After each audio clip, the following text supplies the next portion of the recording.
Alrighty, everyone. Don't really know how having the whole stream start soon thing playing before I start streaming actually works out or not, but I thought might as well try it out. We will be having some ambience playing in the background. And yeah, let's just get right into it. This is probably going to be a long one, I'm not going to lie.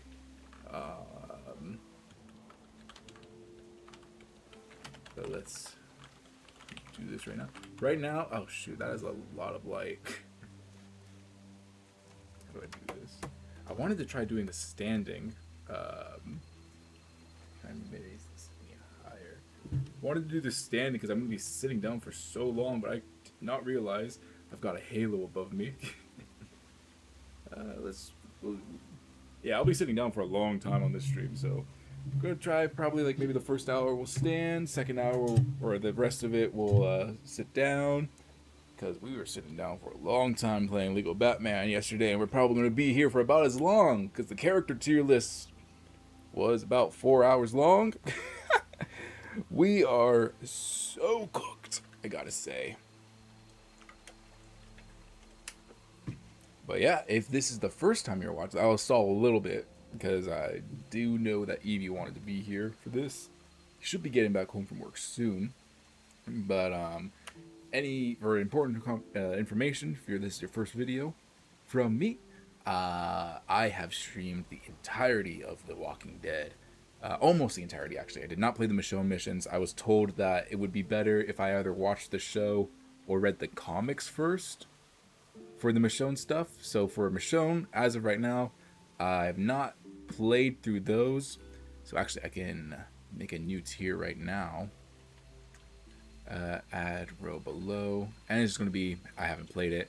I do eventually plan on reading it whenever I do read those comics. Eventually one day. So once I read the comics, I will go back and play these games. And then we'll adjust the tier list as needed. But for right now, I haven't played the Michonne games, but everything else I've played through. You can find the VODs on my stream. Hello, Pyrotic. Welcome into the chat.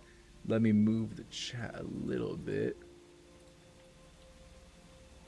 I watched the Backrooms and Obsession. Let's go. All right, I haven't seen Obsession yet. I do want to watch it. I've heard really good things about it. But the Backrooms... Now, Backrooms is where it's at. How did you like that one? I loved that. I loved Backrooms a lot. How'd you like that one by my mans?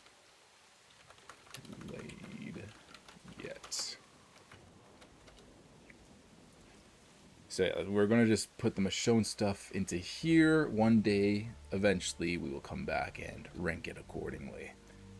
But for right now, yeah, we're going to be going through seasons 1 through 4, as well as the 400 Days DLC. If you want to see my live reaction, my live playthrough of that, you can go check out the VODs. They're probably going to be in a playlist linked at the end of the video. Or actually, I should put them in the description. I should put those in the description. Alright, I'll try and remember to do that. Actually, let me see if I can do that right now. Some behind the scenes of how this all works, everyone. Let's hope I don't dox myself. Let's see. Josh the Tourist. Prod. Walking Dead. That should be enough. Yeah, there it is. Nope. There it is. 16 videos, including this one. I did not mean to do that. 17 videos, including this one. Never mind. Dang. Dang. This is a good series. It's a long series. There, full playlist. That's what I meant to do. And then I have the actual video statistics right here. Oh no, can I not edit it? Well, I should be able to edit it.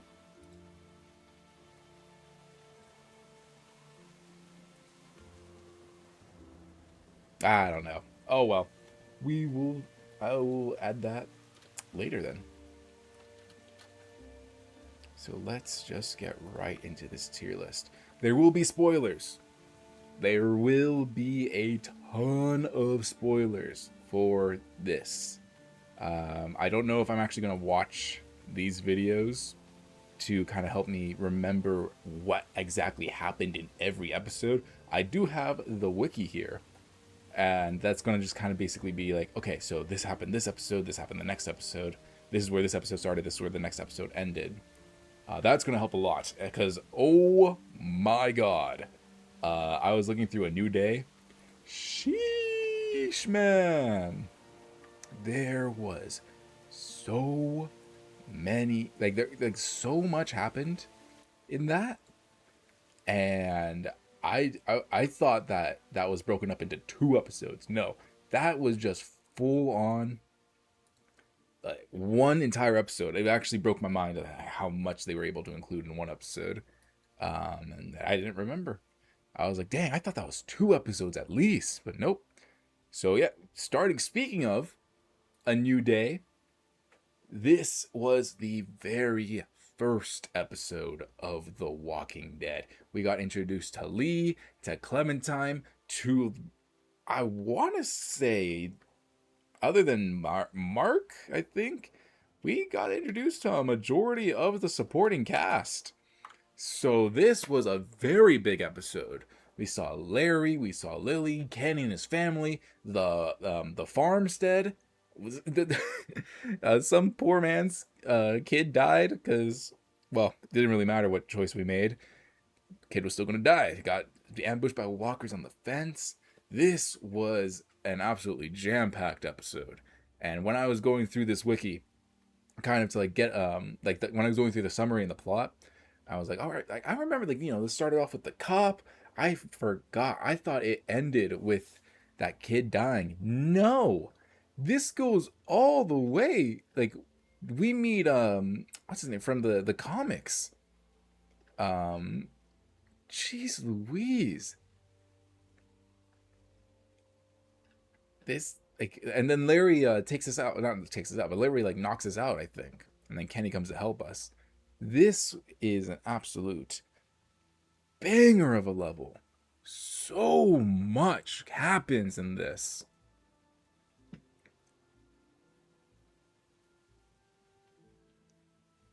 Yeah, so this is a who did you save, Duck or Sean? Who did you side with, Kenny or Larry?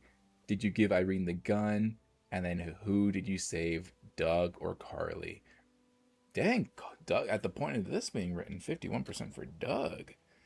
So yeah, this was a lot of stuff that happened in this level. Gameplay wise, I mean, it's a Telltale game, honestly. But this was like the first. This is literally my first introduction to Telltale and how they, how they style their games. So honestly, for the first level, for something that kicked off this 17 stream journey of this video, I think this is a perfect level. I think this is a perfect episode. It's kind of hard to level or episode. It's kind of, I keep getting them mixed up in my head. But for me, this, I think, is like the perfect definition of what your introductory episode level for a story game. This is what it should be. This is the bar. Because you get immediately attached to Clementine and Lee. Their dynamic is like right there from the beginning. Don't worry, Eevee. You might be late. You might be a little late, but we are literally just starting. I was stalling just a little bit for you. And there's probably like 10 or 5 minutes of the we'll start streaming soon screen. So don't worry, Eevee. You are not that late. But yeah, I was saying this is the perfect introduction level to a story type game, where you get introduced to so many of these characters and you immediately understand them. And then as we go forward into season 1, we have the basis of these characters, and now we get to understand them even more. We get to learn so much more about them. Also, let me know, guys, in the chat. I have some music playing in the background for you guys. I can't hear it because I don't really want to wear headphones right now. We're going to be here for a long time. So the music's for you guys. If it's too loud, let me know and I'll adjust it. I think it should be fine. But yeah, perfect episode, honestly. This is, I think, the standard for what your introductory episode or story level should be, and making you choose between two. Not they did not only do it once this episode; they made you do it twice. Of who are you gonna save? And I think that really kind of put into perspective, like, oh, this is gonna be a game where a lot of people are gonna die. I think it was really smart to have that happen twice in this episode, and it is up to the player. Like, technically, one of them is a scripted death; it will always happen no matter what. But it's up to the player if, like, did you decide to try and save them at least, or did they die? So I really like that. I really like this episode a lot. Especially just kind of going back into like the nostalgia of it all. It's kind of weird to say nostalgia for me because I did not grow up playing this game. I only played it this year, even though it's like over a 10-year-old game. But yeah, perfect first episode. And like just thinking back on it, like, man, so much changed. You have no idea where this game's gonna go, especially if you're going in blind. So I really appreciate that first episode.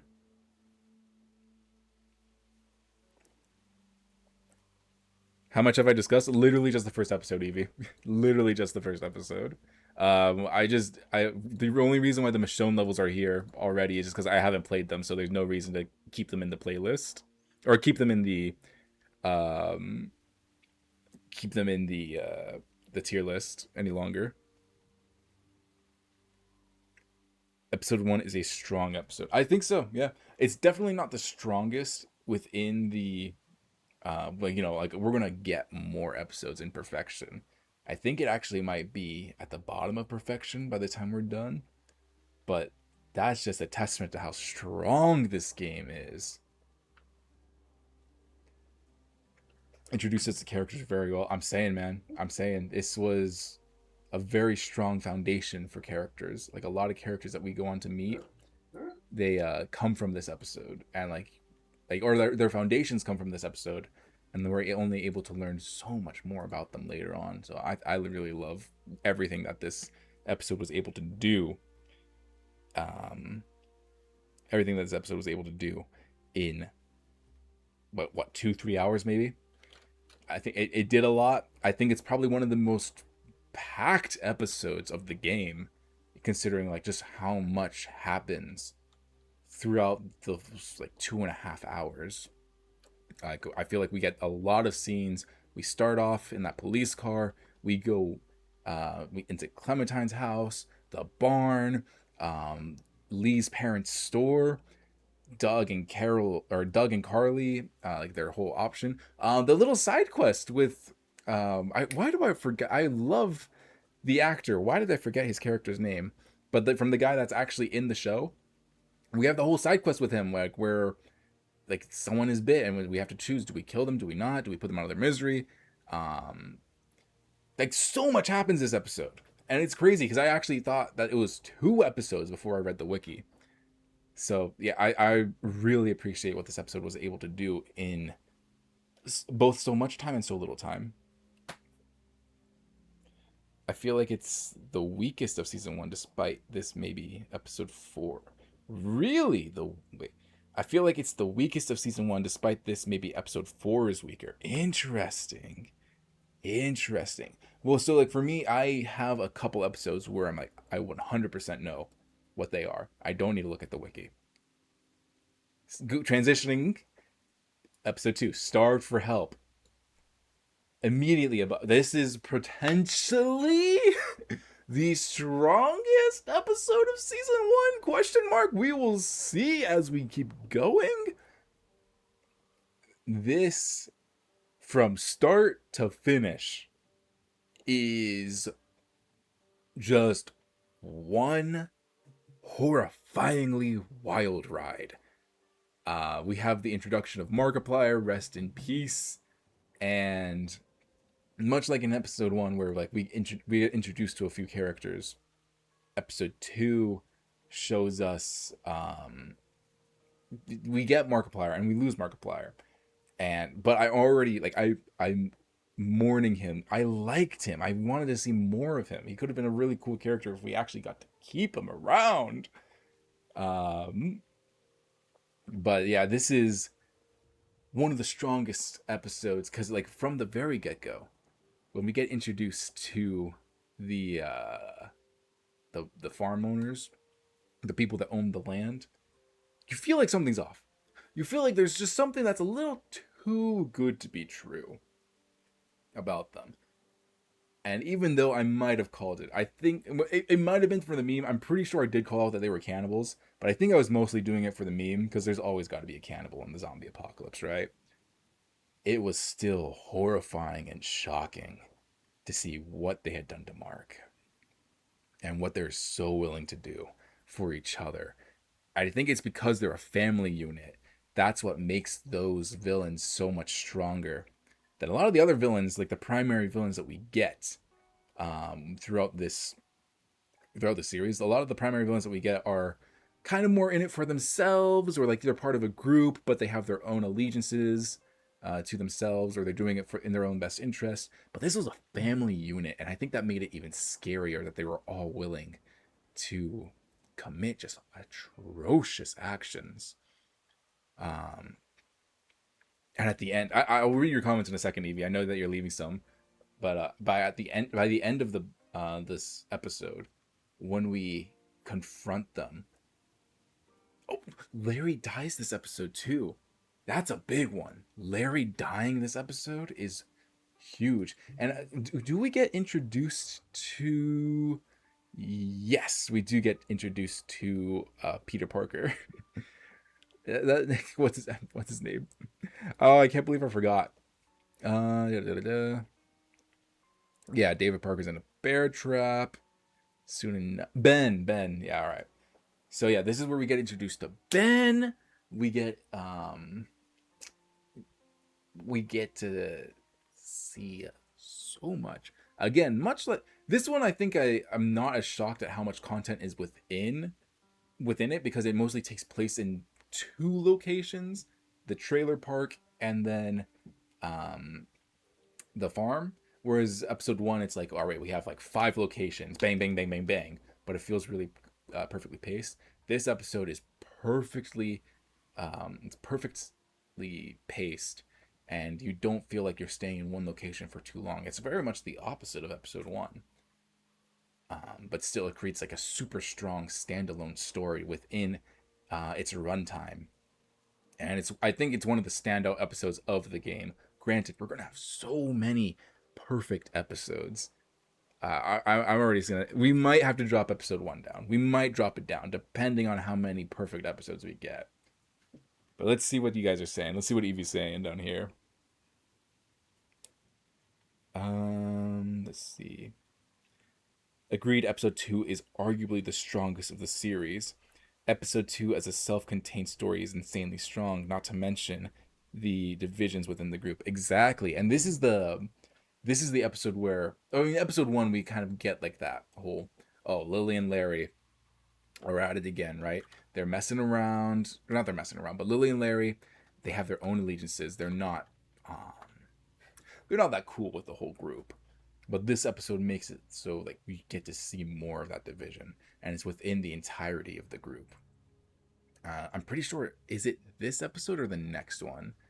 Where I think it's this episode where we have to choose, like we're playing as we have to choose who do we feed, right? Who do we give our rations to? And I thought that was a really good like section to really show you how desperate they are, and really shows you like how desperate they are of like how strained their food is. So being able to choose as Lee who to give the food to, and like having that kind of affect the interactions going forward, I thought was really great. Choosing who the food is one of the best decisions they could have given us. Exactly. Because I think they give you like what, 3 or 4 pieces of food, and you have like at least 10 people to give it to. One of them might be dying. So like, do you waste food on someone who's already practically a dead man, or do you want to like make the gambit, and if I give him food, it'll give him the strength to potentially heal? But then again, that's another mouth to feed later on or later on if they do heal. So I think that's probably one of the best segments within the game of how do you ration your food to? Who do you give it to? Are you going to play favorites, or are you going to be playing strategically? Like, are you going to, like, strategically would be try and give it to Larry and her dad to get them on your side a little bit. Playing favorites would be giving it to Kenny and his family. So I really enjoy that segment, and it's like, how do you choose between so many people that you actually like? How do you choose who to give the food to? Obviously the kids, but after that, with your spare rations, do you save it for yourself? That's also something that you could do too. So I think for an episode titled Starved for Help, that was a great gameplay segment. I was a really big fan of what they did there. Man, going off really strong. We are going very strong so far.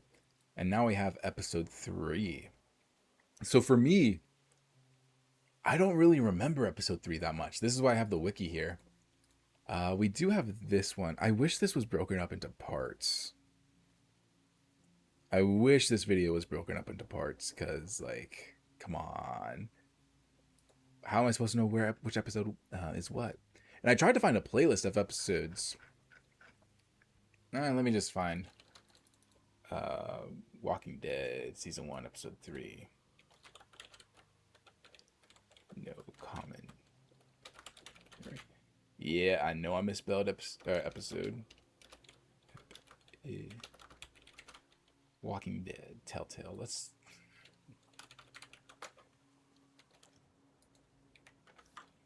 Yeah, this is the problem. Nobody's... Nobody divides it. Alright, so let's see what episode 3 was about.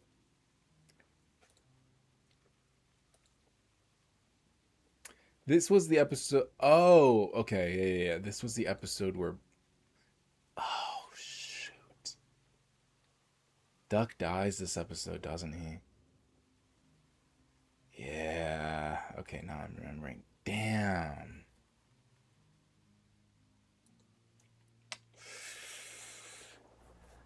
Is all of season 1 going into perfect? Is all of season 1 going into the perfect tier? Okay, now I remember. All right. Again, this is kind of like an area where I'm like, where does it start and where does it end? Season 3. Let's see what it ends. Do we meet? Yeah, we do. We meet Omid and Krista. This one too, right? Yeah, we do. And it ends with us going to... Okay. Dang. Ooh, this is a good one. This is a good one. Yes, and Duck Grayson. Oh, yeah. The detective moment. That was super sweet. Shoot, man. Yeah, I think for very different reasons. Like, Starved for Help and... Like, A New Day is, like, the perfect introduction episode. I think this... it might drop to my sweet pea, but I'm going to try and keep it imperfect as we keep going. I think Starved for Help is the perfect follow-up, but also, like, a perfect standalone story. It's terrifying. It's grounded in what would probably happen in a zombie apocalypse. It has one of the most satisfying finales in terms of, like, getting the villains, like, they get what is coming to them. It's satisfying, but it's also terrifying, the lengths that Lee would go. And, like, how Clem would react to you depending on, like, do you actually kill them? Do you not kill them? Is it right to make sure that they will never come for you again? Or is it better to instill these lessons within Clementine of, like, mercy? It is so good. But episode 3, sheesh, that is just an emotional roller coaster for an episode. Whereas episode 2 is more action packed. Season 3 does have its fair share of action, especially in the beginning. But episode 3, man, this one just hits like a truck. I'm gonna put it right here for now. Let me read the comments really quick.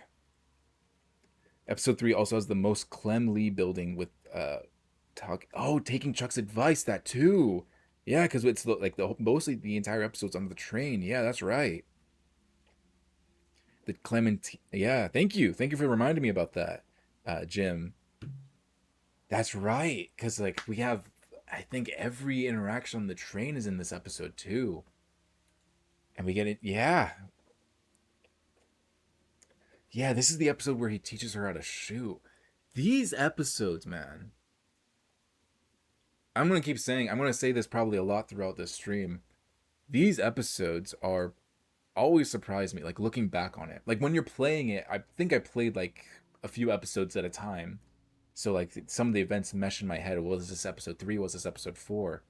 But like looking at it broken down, only seeing the episode for what it is, so much happens in every single one of them. Episode 3 has Chuck, enough said. Yeah, that's the thing. I really do appreciate everything this one does for Clem and Lee, because I feel like without episode 3, episodes 5 wouldn't hit as hard. Because this is the one, like, yeah, episodes 1 and 2, like, that's the introduction to their. Episodes 1 and 2 is like, that's the introduction to Clem and Lee, what their dynamic is. But I think episode 3 is the one that really solidifies the care that they have for each other. That's a very good point. And this one is just, I legitimately thought, I forgot that like episode 3 continues to go on until after we meet Krista and Omid. I thought that this one ended in my head. I'm trying to remember. I thought this one ended with Duck's death. Nah, yeah, this is definitely S tier. The question is, do I put it above Starve for Help? I think personally I enjoyed Starve for Help more, but Jesus Christ, man. Long Road Ahead is probably one of the most devastating episodes within this entire series. Season 1 is, they put everything into season 1. I'll say that. Season 1 is consistently, I think, one of the strongest seasons within the series. Let's see what the comments are saying. Sorry about that, guys. I'm going on a long-winded tangent about these episodes. I want to try and like get my thoughts out before I read the comments, so I don't like kind of lose my train of thought. But yeah, there's so much to talk about in each episode. So let's catch up. Let's see what you guys are saying. Also, I personally would rank episode 1 in my sweet pea. Yeah, I'm starting to think that we're going to have to drop episode 1 just a little bit. Because like usually how I do these tier lists, for anyone new, like we'll start out strong in terms of like, okay, this is the first thing that we're doing. I'm going to probably put it like, this is where I'm going to put it in like perfection.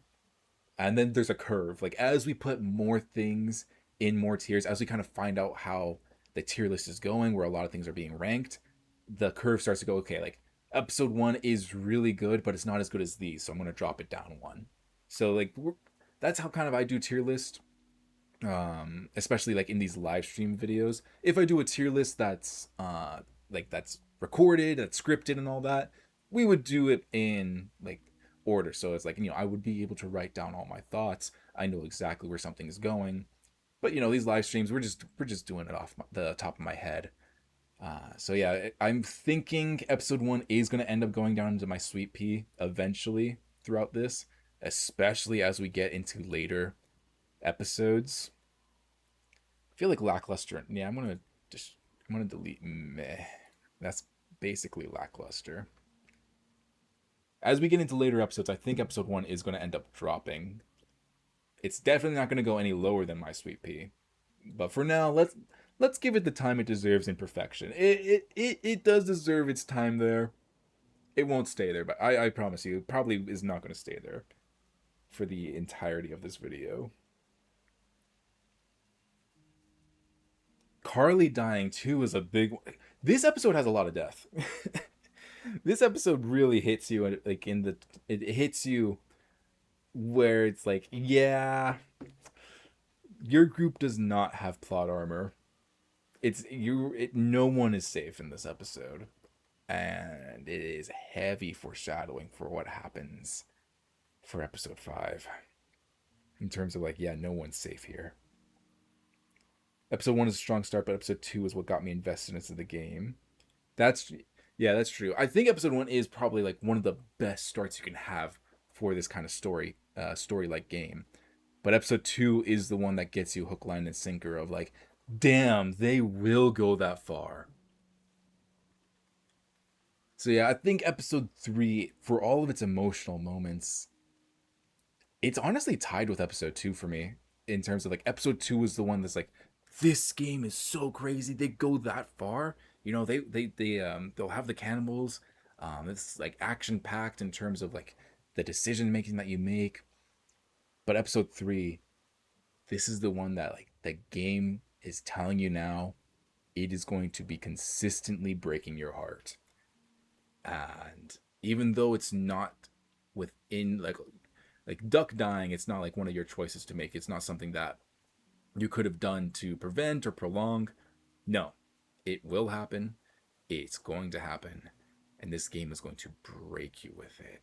And then when his mom took herself out because she couldn't live with the fact that they had to take out their own son.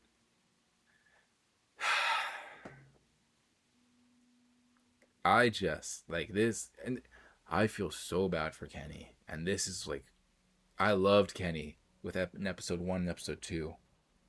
And then episode 3 is like, this is where everything goes wrong for my poor man's. A wild Sora appears. My boy is gonna get spoiled to hell on this one, right, my dude? But hey, I'm glad you can make it. I don't know what you're doing here. Go back to work, Sora. Let's see. There's also a couple different ways the duck thing can play out. Yeah, I know, like, in terms of like how he does end up dying, um, you can kind of like, oh, Lee will take care of it. Kenny will take care of it. His like the mom will take care of it. I know there's a couple different ways that it can play out, but when I mean like, there's nothing you can do, or it's a scripted event. Like he will die. Um, that's what I mean. It's like it will 100% happen. It's not like you can choose between Duck or his mother, or Duck and Kenny. No, like no, it is Duck, and it's gonna hurt. Um, a corpse has finally been active. But yeah, like that's what I mean when I say like it's a scripted event and nothing can change about it. I know that you can change like how it ends up going, but the outcome will always be the same within this episode. Um, but yeah, episode 3. I think this is the episode where that really teaches you like this game's gonna hurt, and it's not even. It's not even. Duck's death is hits so hard, but episode 5, man, that's where it's at. But I think consistently, episode 3 does deserve to be up in perfection. This is the one where it shows you like The Walking Dead can 100% fully carry itself on emotions, and its characters, whereas episodes 1 and 2 are way more action packed. Episode 3, I feel, yeah, it has a very action packed opening. Um, and then episode 3 opens with Lily suspecting someone of stealing food, which sadly she's correct about. So it also gets you into like the whole like, oh, could someone betray me? Is someone working against me? Um, so yeah, I think episode 3 really goes to show like, even though we have a very action packed opening, for the rest of the episode, for like the next 2 hours, it's mostly just character work and depression. And I think just for that alone, it deserves to go up into perfect because it's able to hold your attention for so long through its characters and through its story and not through its action. So yeah, that's an easy perfection up there. I didn't remember I didn't remember where it started and where it ended, but now that I know like everything that happens within this episode, yeah, this is 100%. This is 100% perfection. My most recent playthrough had Kenny stay back with me while Katja self exits. Oh man, give me a kill count. Too many, my boy. Too many. Too many die. Too many have been gone too soon. If you want to know how many have gone too soon, check out my other playlist where I rank every character from The Walking Dead. And yes, Gone Too Soon is an entire rank of its own. Everyone's dead. That's the kill count. So episode 4, this one I think I know. Yeah, this one, like, we get into the village. Season 1, episode 4. This one we not in the, like, we get into the city. We have the whole boat dilemma.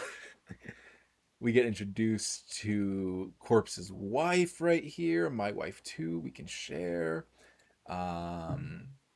We invade the school. This is another good episode. This is the one where you can choose to save or kill Ben, isn't it? Ooh. Dang it. You know what? You know what? Yeah. Is this above or below? I think it's below. Damn. Is season 1 gonna be a perfect? I mean, we could drop episode 1 into my sweet pea. Let me talk about this episode. Let me, like, get my feelings about this episode out. Let me see if I can talk myself down or talk myself up. Let's see. But yeah, this is another one of those long episodes. We're introduced to, what's his name? Vernon, right? Is that what his name is? The doctor with his cancer patients.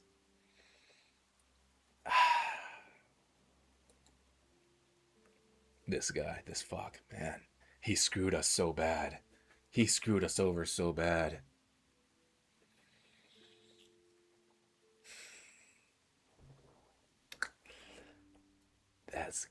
This is a really good episode. This is another good episode. Damn it. Damn. I mean, I already suspected this was going to be a very top-heavy list when we started. I did not think it would be that top-heavy, like an entire season in one list. I think, yeah, I think it's gonna go here. Let me see this. You're on the kill counts. Savannah certainly large for village. I meant city. I'm sorry. Mommy is shared by all of us. I mean, Molly. Very easy mistake to make there. I mean, like, L and M are, like, right next to each other on the keyboard, right? L and M are right next to each other on the keyboard. That's a very easy mistake to make. What she look like? All right, wait, sorry, I got you. Molly, Walking Dead. Right here, Sora.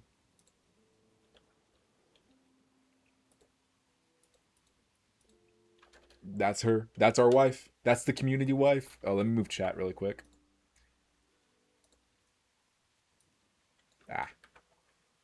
Where's the multi-screen chat box? My bad. There we go.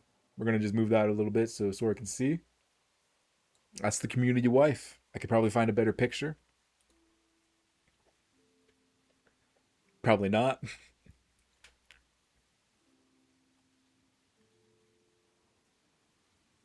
She's so cool. She's so cool. But yeah, episode 4 is another one of those episodes where it's going back to the action packed. We lose Chuck this episode. I feel like Chuck is just one of the primary characters that's just gone far too soon. That's the thing that sucks about this one. Like, Chuck, I mean, like, it doesn't make the episode bad or anything, but Chuck dying is just, man, I wish we got to have him for a little bit longer, because he's really only in the second half of episode 3, and that's it. He dies pretty early on in this episode, or it's confirmed death pretty early on. We lose him pretty quickly. Play the game yourself, Sora. Yeah, Sora, stream it. You should stick with your cat, girls. Corpse is laying down the law right here. I would put episode 4 in good. Oh, interesting. The Crawford section is kind of boring until the end. I kind of feel that. I think the Crawford section does kind of drag a little bit, but, like, once you hit the end, I'm not even talking about the zombie chase. I'm talking about, like, Ben's decision. Yeah, the Crawford section is a little bit slow. It is a lot of exploring the school, but I don't think it's as strong as like other exploration segments we had. Yeah, that's a good point. Sora's only words to Molly. Interesting. All right, I already know there's gonna be a Molly folder on Sora's desktop. I want the link to everything inside of that folder. Sora, what? I didn't say anything. Episode 4 is definitely the weakest of the season. I agree. It's definitely the weakest. It has very strong moments though.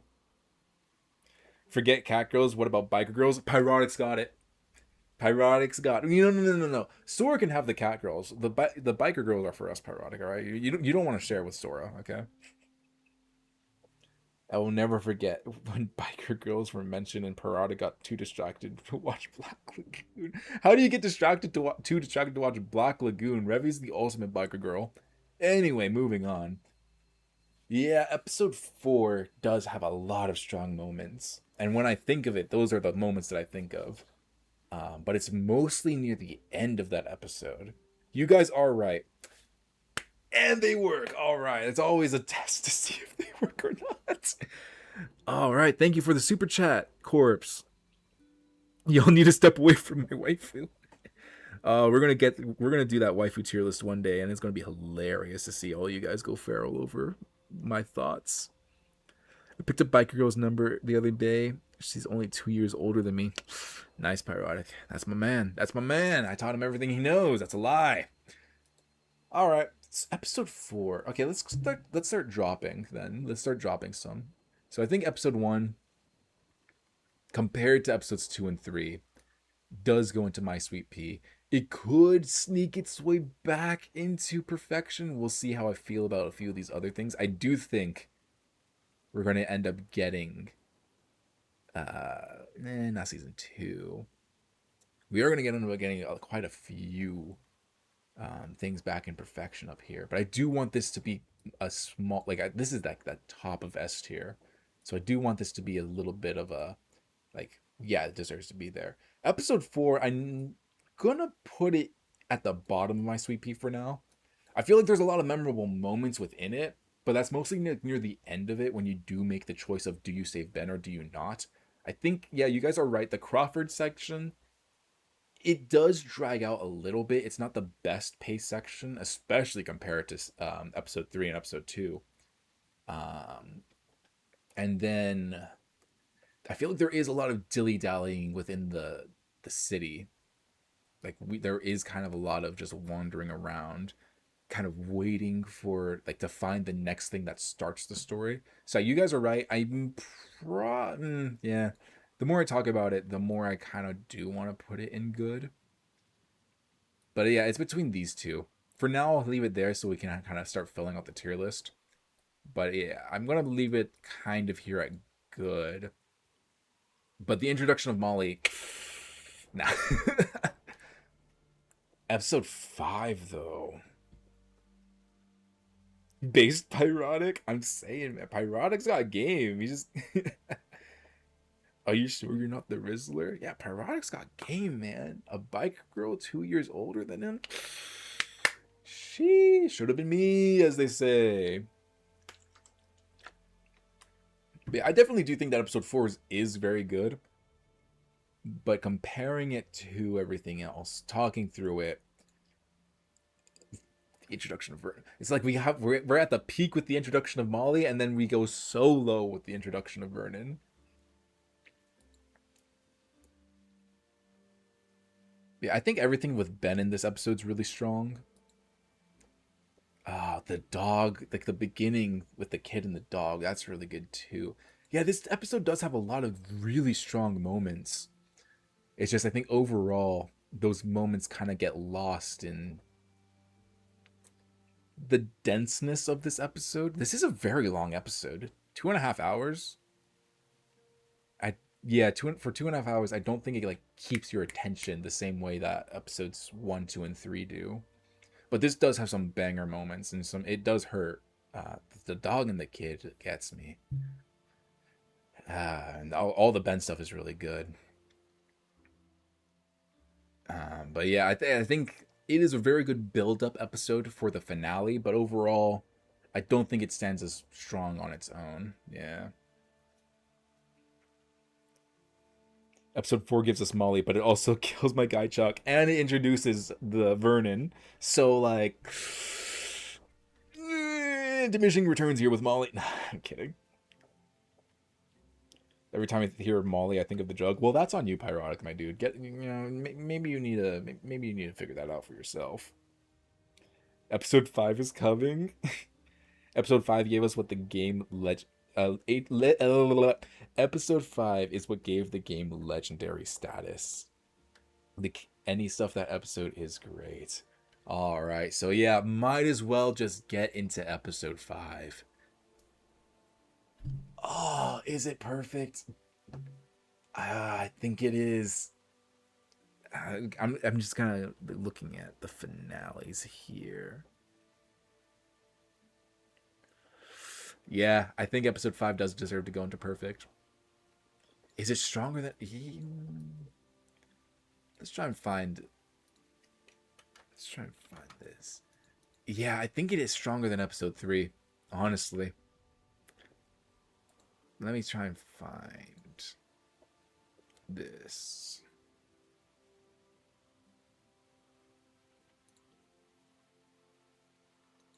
Because yeah, this is where the game truly hits you in terms of like, we are not gonna pull our punches. You thought that Lee was the main character? Think again. This one has probably the most emotional moments of the entire season and potentially the entire game, give or take a few scenes. We all know where this is going.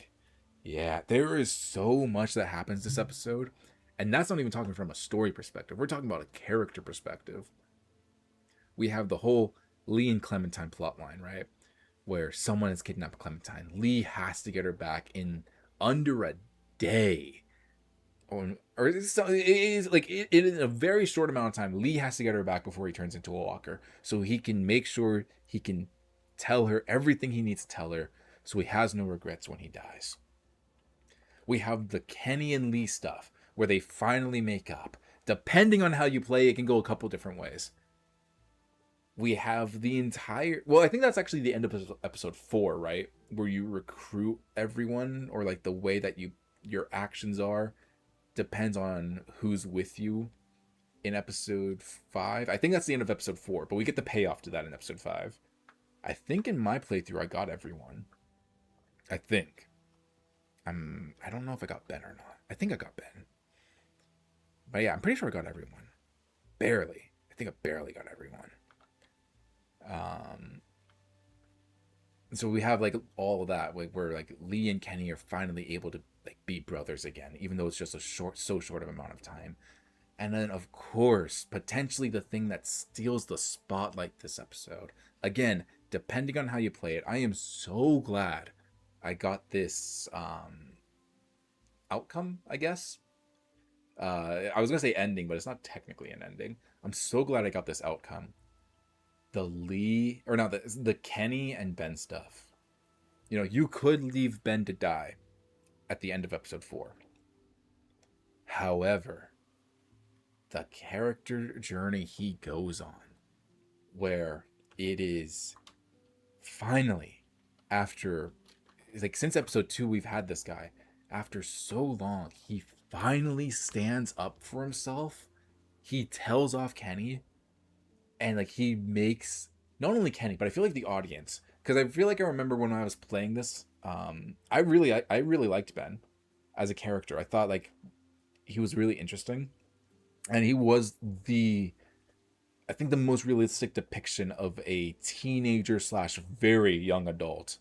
I think he was like more into the teenage side, but like he's a very realistic depiction of what a teenager would be like in the apocalypse. Just this scared kid who has no idea what they're doing. He believes that his family is more than likely dead. He's barely hanging in there. He's with a bunch of strangers. He's trying to do what he thinks is right, and all he can ever do is screw things up.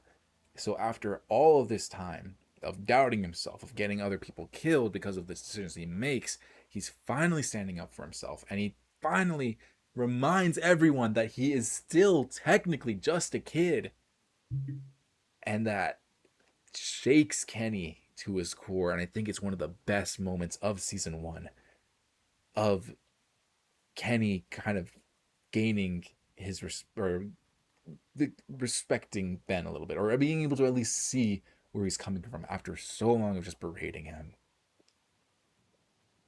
And then, of course, Ben was just gone too soon. After that, like, there's so much potential for Ben, and then, of course, he has to die. But Kenny choosing to sacrifice himself. Well, he doesn't die, of course, but, like, there's a very real possibility that he can die. He chooses to sacrifice himself, not to save Ben, because they know that Ben is basically screwed, but to make sure that Ben doesn't turn into a walker himself. Beautiful. Beautiful. Because that was his biggest fear. Like, Ben's biggest fear was turning into a walker. And Kenny, after hating him for so long, is like, I will not let you die this way. I will risk my life to make sure that you don't die this way. And that's one of the strongest kind of, not redemption arcs, but like, it's one of the strongest moments within the game of like these two people who didn't like each other or couldn't stand each other. Like, they come together to take care of each other for one last moment. All right, let's see. Let's see what you guys are saying right here. Give me a second. Sorry, I got some emails that popped up. The first half of episode 5 would go into good for me, but the last half would be perfect. I kind of agree. I think the first half, maybe actually the first quarter of it. Yeah, I would say the first quarter or so is like pretty good to my sweet pea. But like once I think we get back to the house where Ben does stand up for himself, I think that's where it starts really ramping up into going into perfect. Kenny does get on my nerves a lot this episode. He is just aggroed through and through. That's probably because I messed up with his boat. Did I get Kenny in this one? I don't think I did. Now that I'm thinking about it, I think I screwed that up. I didn't give him enough boat points. But I think like as this once we get back to the house, this episode starts ramping up, and we really get to see like the strongest points of The Walking Dead, and of course the ending. Of course the ending of this one. I did get everyone. Okay, nice. I was afraid I didn't get Kenny. I agree with how Ben episode 5 is worse. Much worse. If you'd kill off Ben in episode 4, I feel like episode 5 doesn't necessarily suffer because it is the same story, but Kenny's quote unquote death makes a lot less sense. Ben was 17. Okay. I couldn't remember if I was thinking he was a little bit older or if he was a little bit younger. 17. Okay. Yeah, so he was literally a kid. You know, all this stuff happens. Ben is literally a kid, and everyone treats him like he's supposed to be an adult. Which is fair in terms of like, hey, go do this, you know, but like he's still growing. And I don't think the people in his party gave him, I think maybe only Lee gave him that leeway. I think everyone else just treated him like, you're big enough to be an adult. We need more muscle. We need you to do this. You need to have this responsibility. This is the end of the world. Get over yourself. Whereas Lee, I think, had a little bit more patience with him. And of course, with Ben's biggest mistake leading to the death of Katya and Duck, Kenny just hated him so much. So I think this episode really shines with Ben because it does give him that final piece of character development before he does die. And it makes his death feel a lot more his death doesn't feel like that sucks. It does feel more like, oh, it sucks, but like at least Ben is more of a completed character by the end of this. Give me a second. Okay, I don't need this. Sorry, I'm just like, I got some emails. I'm like, this kind of looks important, but nah. It's not. Okay. Let's see what you guys are saying in the comments. Not to mention, an underrated aspect of the episode is that you don't know for sure if Lee is going to die if you cut his arm off, because if you know Walking Dead lore, people can survive if that happens. Like, you have a feeling, but you think it's possible he survives. That's very true, especially after waiting months to play it at the time. That is true.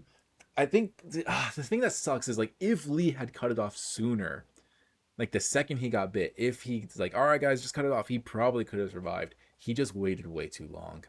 And that's the thing that sucks. There's always that, like, there's that little hope of, like, oh, is he going to be able to make it?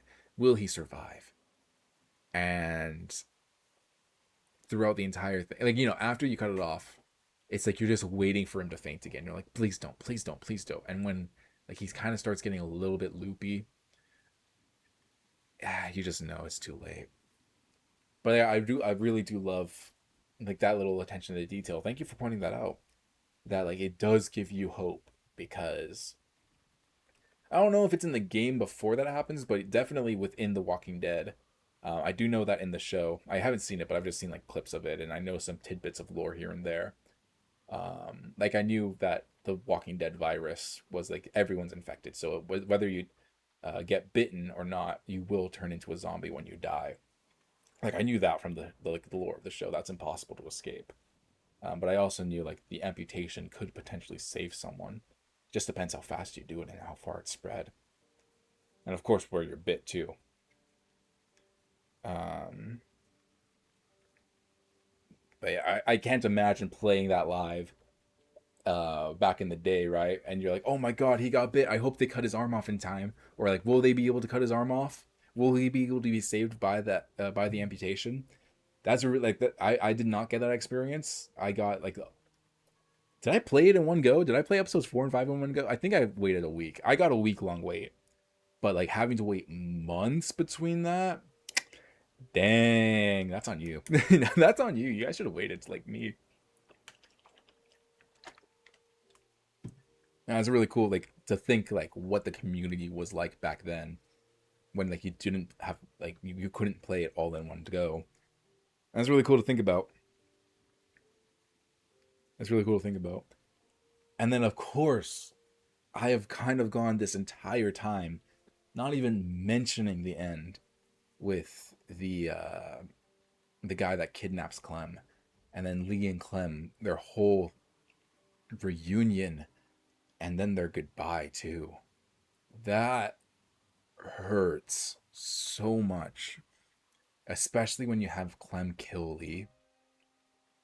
Having that happen, like, having that be the, like, the final choice. I don't remember if it's, like, the final choice of the game, but it's the final big choice of the game.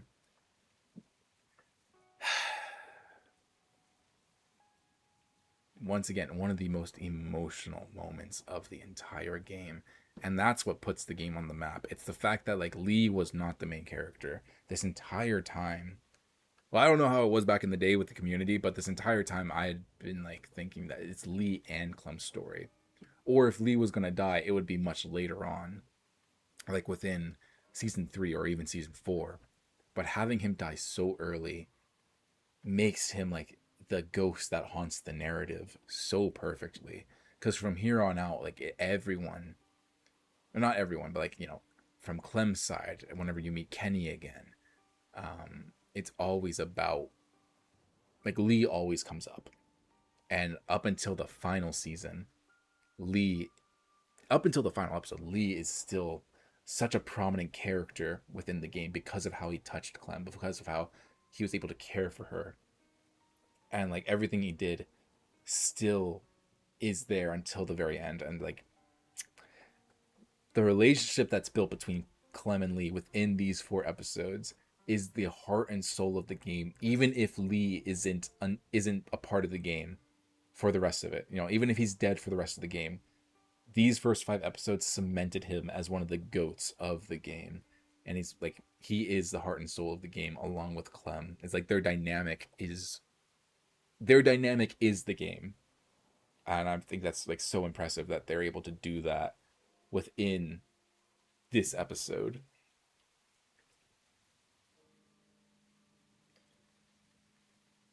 was a month wait between each episode back then. Dang, that's awful. Like even though it's not months, that's still awful. You gotta wait 4 weeks to see what happens. I was 12 at the time. That shit had me shook, waiting to see if you could save Lee. Lee, aka the Walking Dead's Kamina, which is exactly it. Like Kamina and Gurren Lagann, you think he's the main character, and then he's not the main character. Yeah, exactly. Um,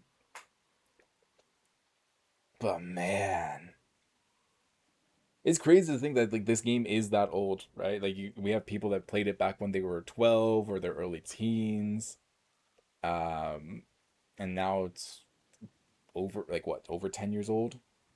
We have this like the special edition now of it, and it goes to show like just how impactful this game is, that it's still relevant to this day. It's still something that a lot of people think about.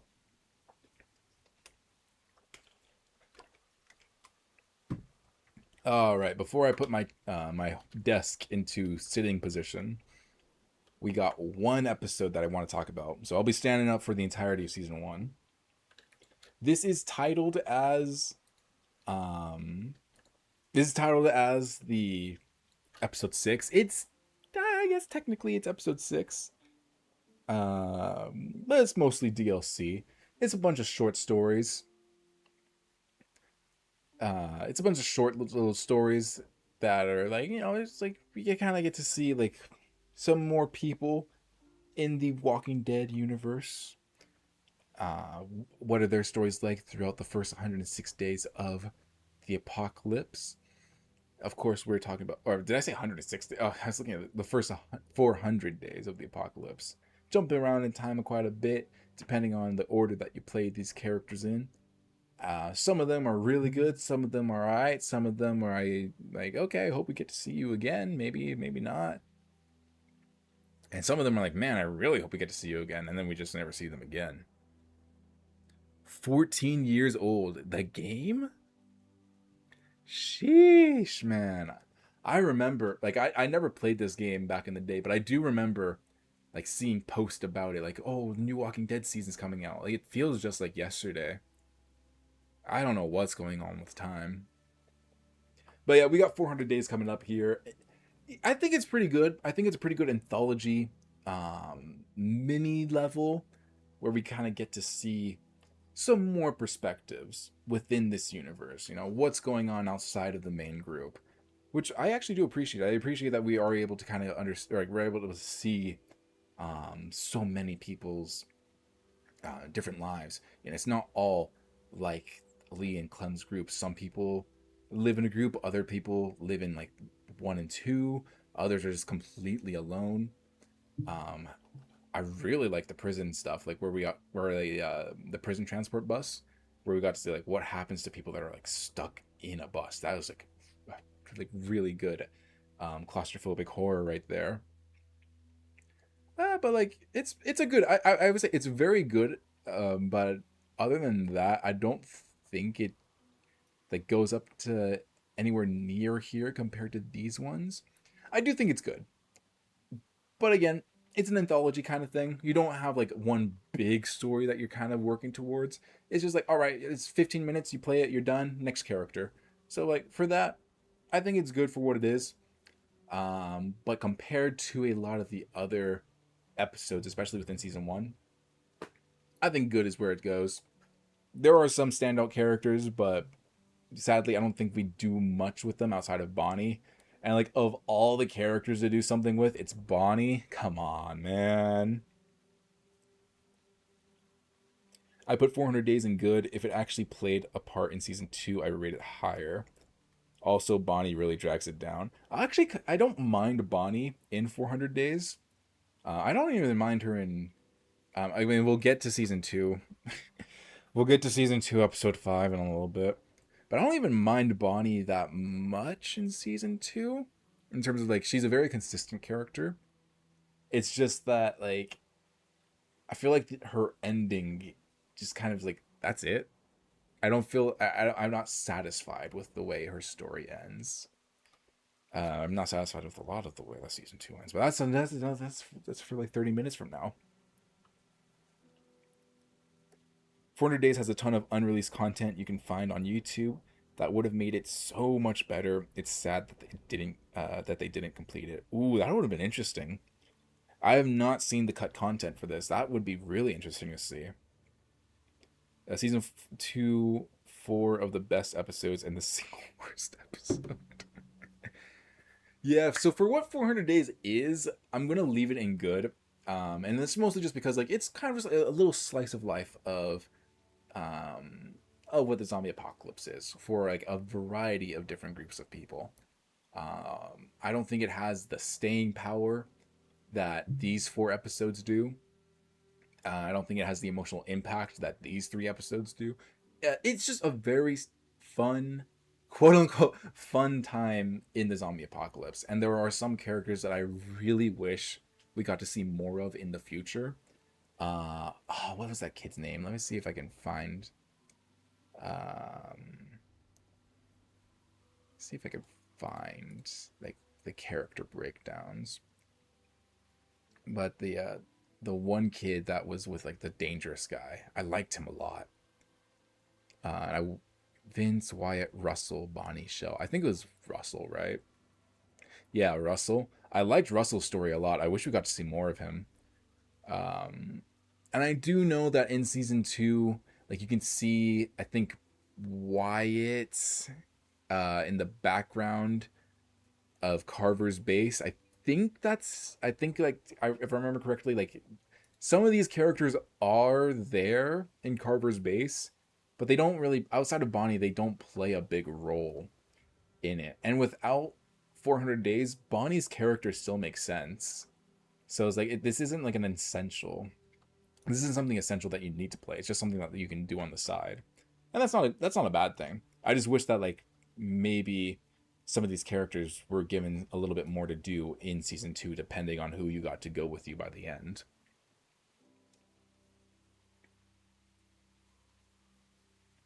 I sent you a video of the cut content a while ago. Oh, did you? I forgot.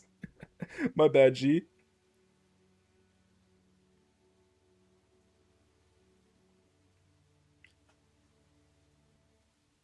Episode. Okay, we'll get to episode 5 when we get to episode 5.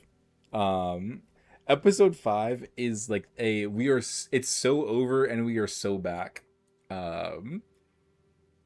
At the ending, the last 20 minutes of episode 5 and all of the rotations, like all the different choices are so peak. Everything building up to it is so not, but we have a whole season to get through before we talk about that. So I'm going to start sitting down. We might go back to the standing desk later on in the video, in the stream. Shoot. Always make sure you're cleared on the standing desk when you're bringing it down. All right, we're sitting down now. Giving my legs a little time to rest. But yeah, for right now, as of season 1, it's a pretty good list so far, I think.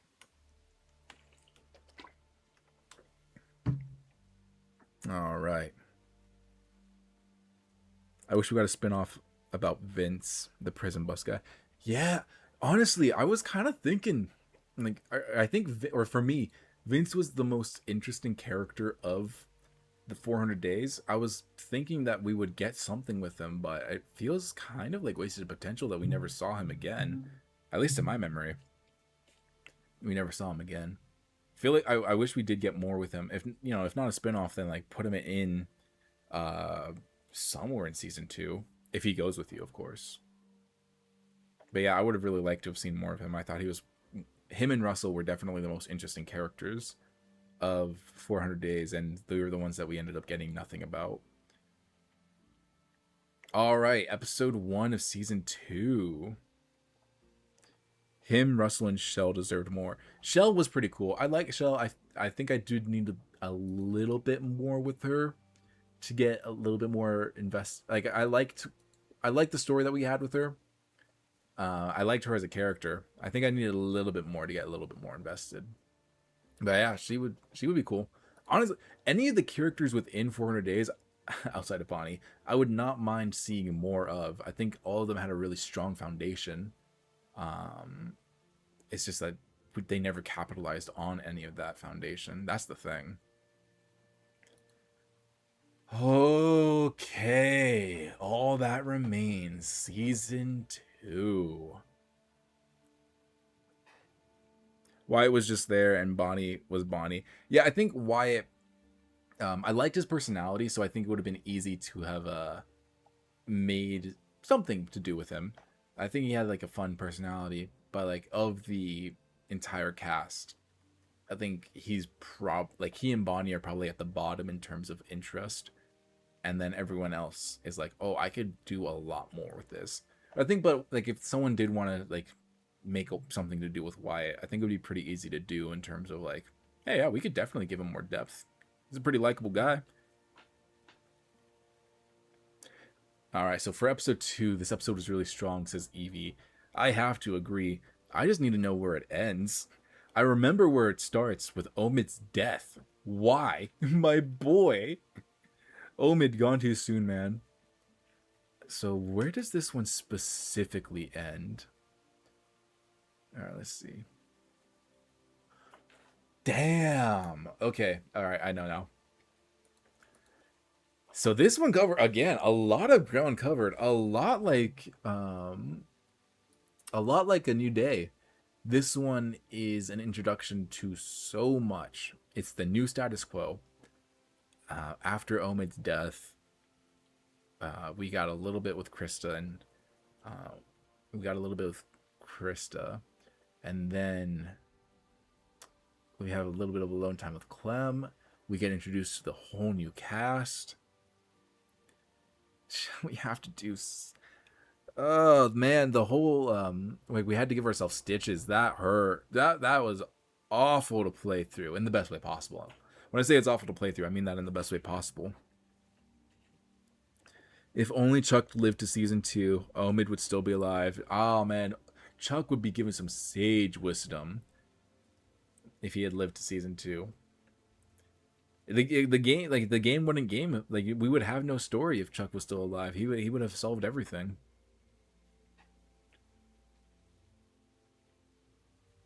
Still not bitten line by itself makes us peak. Yeah, there's just so much to do. There's so much about this episode that is so peak. And it's crazy to think. I think this is an even stronger introductory episode than season 1, or than episode 1. Which again, like if we had kept this up here, I'm pretty sure by now I would have dropped it to my sweet pea. And this one is either here or here. Let me talk myself into my decision here. Yeah, let me try and find. Let me find one. Let me try and find a playthrough. This woman, she ruined my life. She ruined my life. But this was, like, it hurt so much to see Omid die so soon.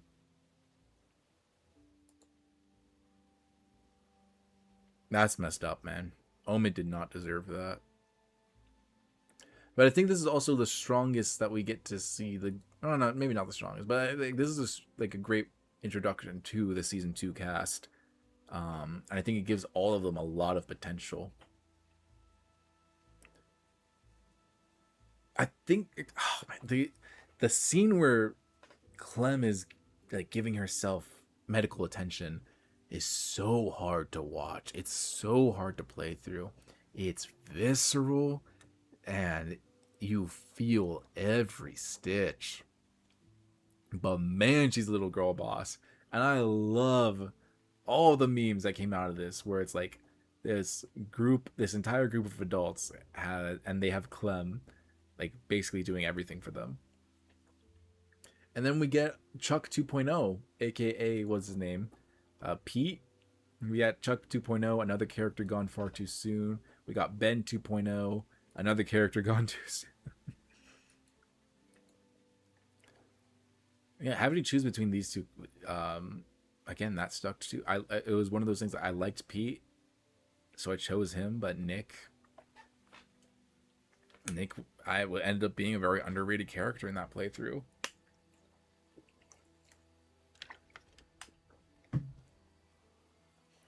I think I'm going to leave this one in my sweet pea. I think it's going to stay at the top of my sweet pea, honestly. It's a very strong episode. It's probably one of the strongest episodes you can get for, again, another introductory episode into this like entire series of like, oh my gosh, like we get a whole new cast. They're so chill. Who's gonna die? At this point, I think you kind of like start looking at characters like, oh, that's a big cast. That's a lot of bodies.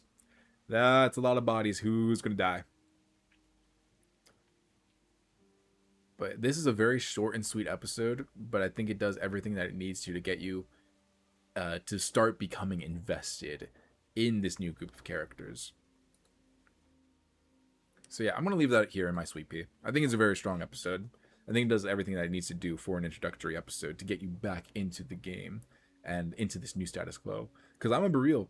When we finished season 1, I was like, how is this game going to make me invested again? And how is this game going to make me invested in so many characters again? And then I immediately quelched those doubts. Because, damn, this game did it 4 times. I got invested in these groups of characters 4 different times, and this game just never let up. It's like you would think that they would run out of character archetypes to go through, but no, they had an ensemble cast for every season, and it never got old. And that's a testament to the writing of this game.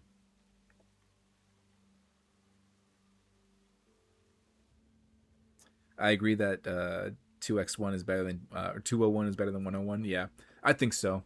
Even though I love 101, even though like I think there's a lot of nostalgia, and it's like, oh, we're back, the good old days, you know, Lee's back, we get to meet everyone again.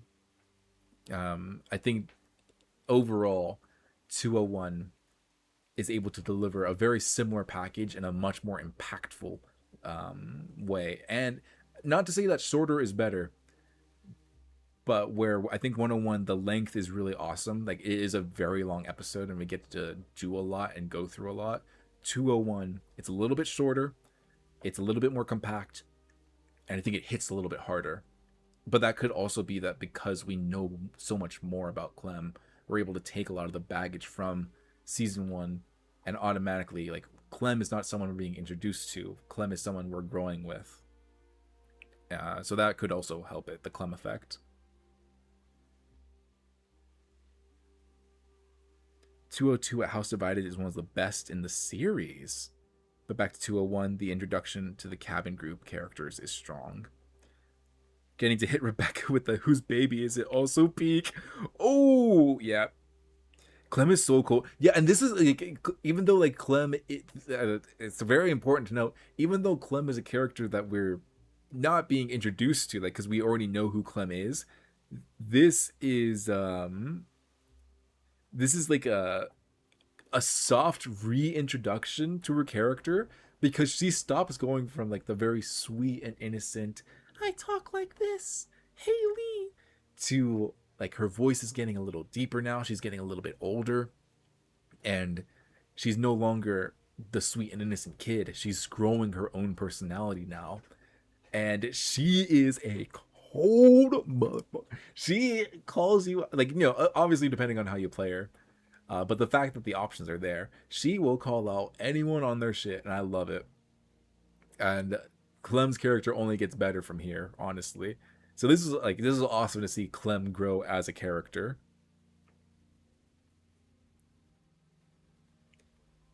Josh fumbled this episode because he didn't pick Still Not Bitten. Oh yeah, that's right, Jen and I. Gotta watch this playthrough.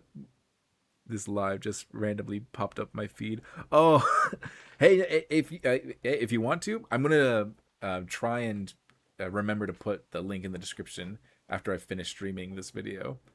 Actually, I can try and do that while I'm talking right now on the side. But yeah, I have a whole playlist. I have a whole playlist if you're interested in checking that out. I feel like we played through this game pretty quickly. But yeah, it was a lot of fun. And then like also, I have like the whole playlist in my playlist section of my channel. But yeah, this is a very fun game.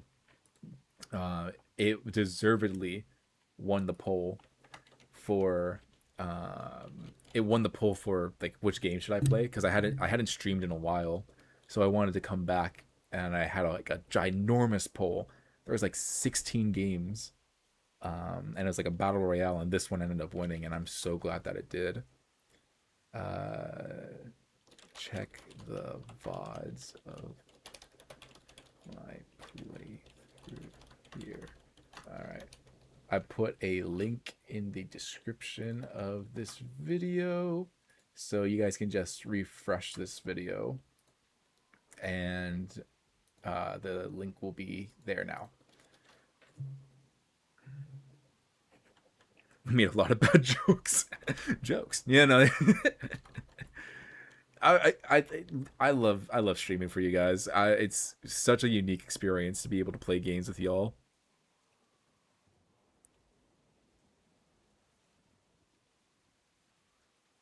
Oh yeah, Eevee actually. This game wasn't even supposed to be in my battle royale.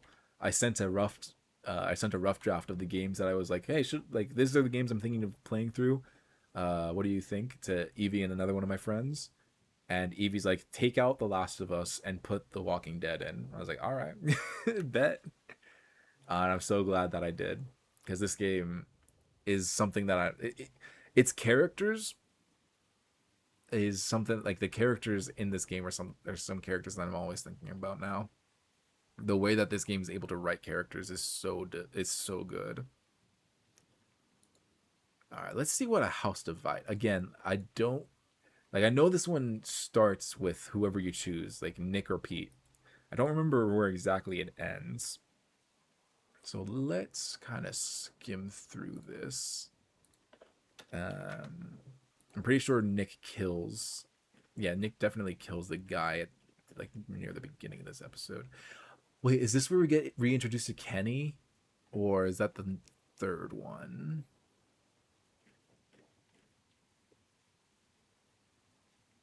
It's also Rebecca's Eve to get inside. Yeah, this is where we get reintroduced to Kenny. Dang. Jeez, a lot happens. A lot happens this episode. Again.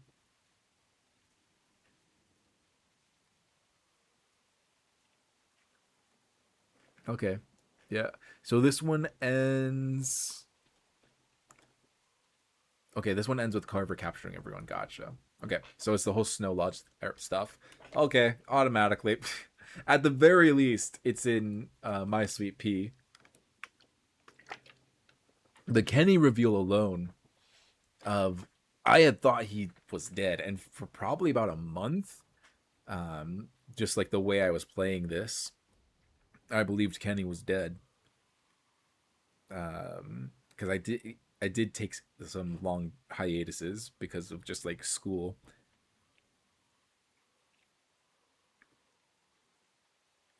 Don't take that as a diss on The Last of Us, or because he already played The Last of Us, so it wouldn't be blind. Don't take that as a diss on The Last of Us. But as soon as I found out Josh didn't know anything about this game, um, yeah, like it's not a diss on The Last of Us, and I do want to play through The Last of Us eventually on stream, but that's gonna be a retro game because I've already played the first one, and I think like everyone on Earth, I know the twist in the second one, so it's definitely not gonna be a blind playthrough. But it's definitely a game I do want to play through. All right, back on topic. Kenny comes back here, and this is also when we first meet the bad man himself, Carver. That's right, we're not technically introduced to Carver in the first episode. We're introduced to him near the beginning of this one. Yeah, I think this is probably, again, one of the strongest episodes of season 2. I will always remember my mess up with when we get revealed that Kenny's alive. I messed up my button. I was just so shook. I was like, he's alive? Like, Kenny? I hit the wrong button. I meant to hug him, and I hit I hit one of the dialogue buttons. Like, no! I just restart. Like, I got out. I went to the menu. I resumed from where like the last checkpoint was, and I hugged that man. And of course, I did something that made Eevee very angry. Not angry, but I chose to sit with Luke. But that was only because I wanted to see both sides. So I chose to sit with Luke, and then I went to go sit with Kenny for my canon ending. Or canon experience. But I was able to play through both dialogue options, which that one I actually enjoyed to do. But yeah, this one we get more. We get more introduced to the oh shit, what was her name? Sarah, right? I think it's Sarah that we get to be introduced to a little bit more here. Oh man, Sarah, man. If that's actually her name, I feel so bad. I'm probably forgetting it. Yeah, this is the episode we get introduced to Carver. He is such a good villain. It sounds weird to say, but he is gone too soon. He is such a good villain. Probably one of the best ones in the game. I'm not gonna lie. I do think that this episode, like, I think it starts off very strong with picking up immediately where you leave off on episode 1, where it's like, did you choose Pete or Nick? This is how it ends. I think it starts off really strong. All of the Carver stuff is so good. But I think once we hit this 5 days later thing, like around here, yeah, around like the 30-minute mark of this episode, it doesn't drag, but I don't think it hits as hard as like there's kind of just like this long segment right here until we get introduced to Kenny. And then even the Kenny stuff, like it's just so nice to see Kenny again. It's so nice to know that he's alive. But that kind of feels more downtime than anything. It's just like catching up with him. Ah, shoot. Yeah, I'm gonna leave. I love that surprise though of Kenny, and Carver's such a good villain here. Okay, yeah, I'm gonna leave it here. There is like that 20-minute lull where like we're not at the lodge and we left home, but we're not at the lodge. There's like this 20-minute lull there, but it's not enough to drag it down for me.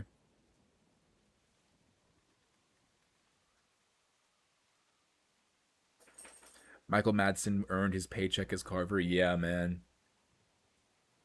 Yeah, dude. Again, like it's the voice too. Like the voice performance for Carver is so perfect. And like I'm not saying that like without the voice Carver wouldn't be as good as a villain, but like that voice makes Carver. And yeah, Michael Madsen earns that. He does such a good job as he does such a good job portraying like how scary Carver can be. Also, the Kenny group was cool to me. Yeah, I like them. Sadly, I think a lot of them do end up going too soon.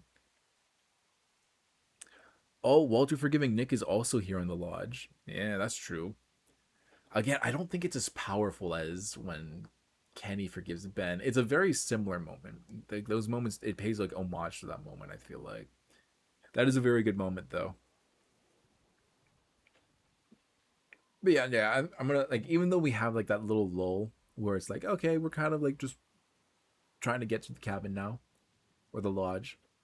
I think this is probably the best in my Sweet Pea because of like once we get introduced to Kenny and his group, I feel like the episode shifts to much more like oh my god, like it kind of gets you in like oh my god, we're safe, right? Like we have a new group. Yeah, we might have lost the house.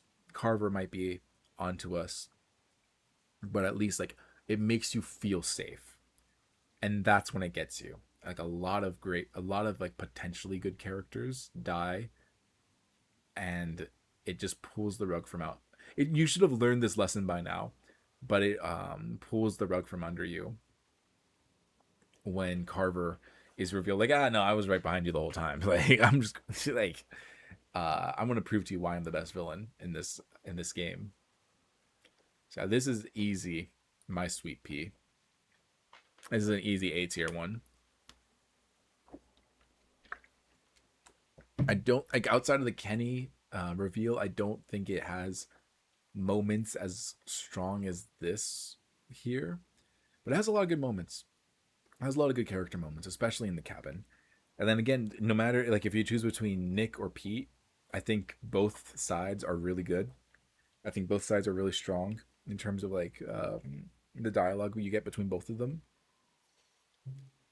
Um, so this is a good my sweet pea. This is a good place for it.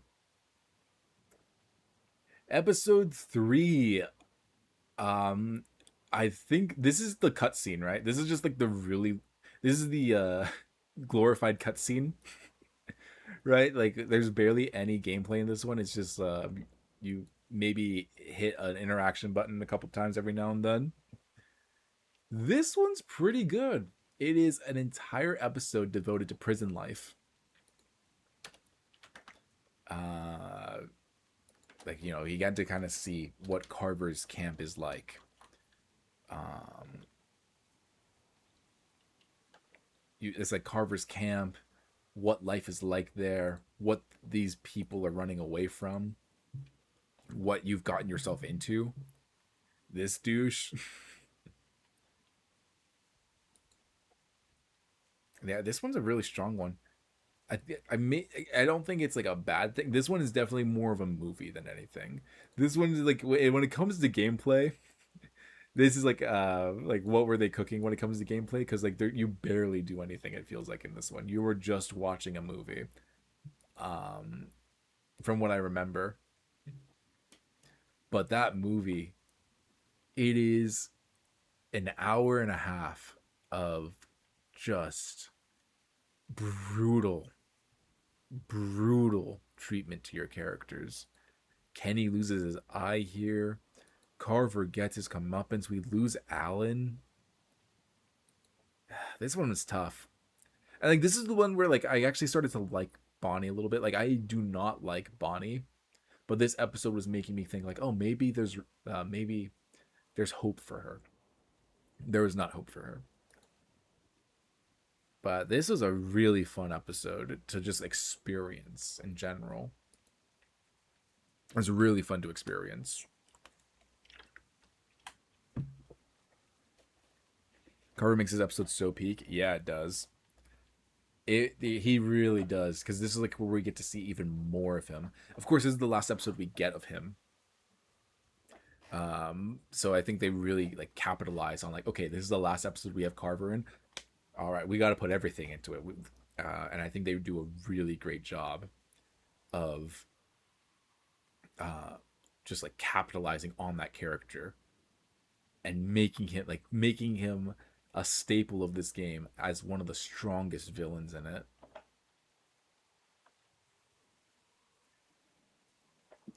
Carver gets that Jason Todd treatment, but this time it's deserved. This time it's deserved.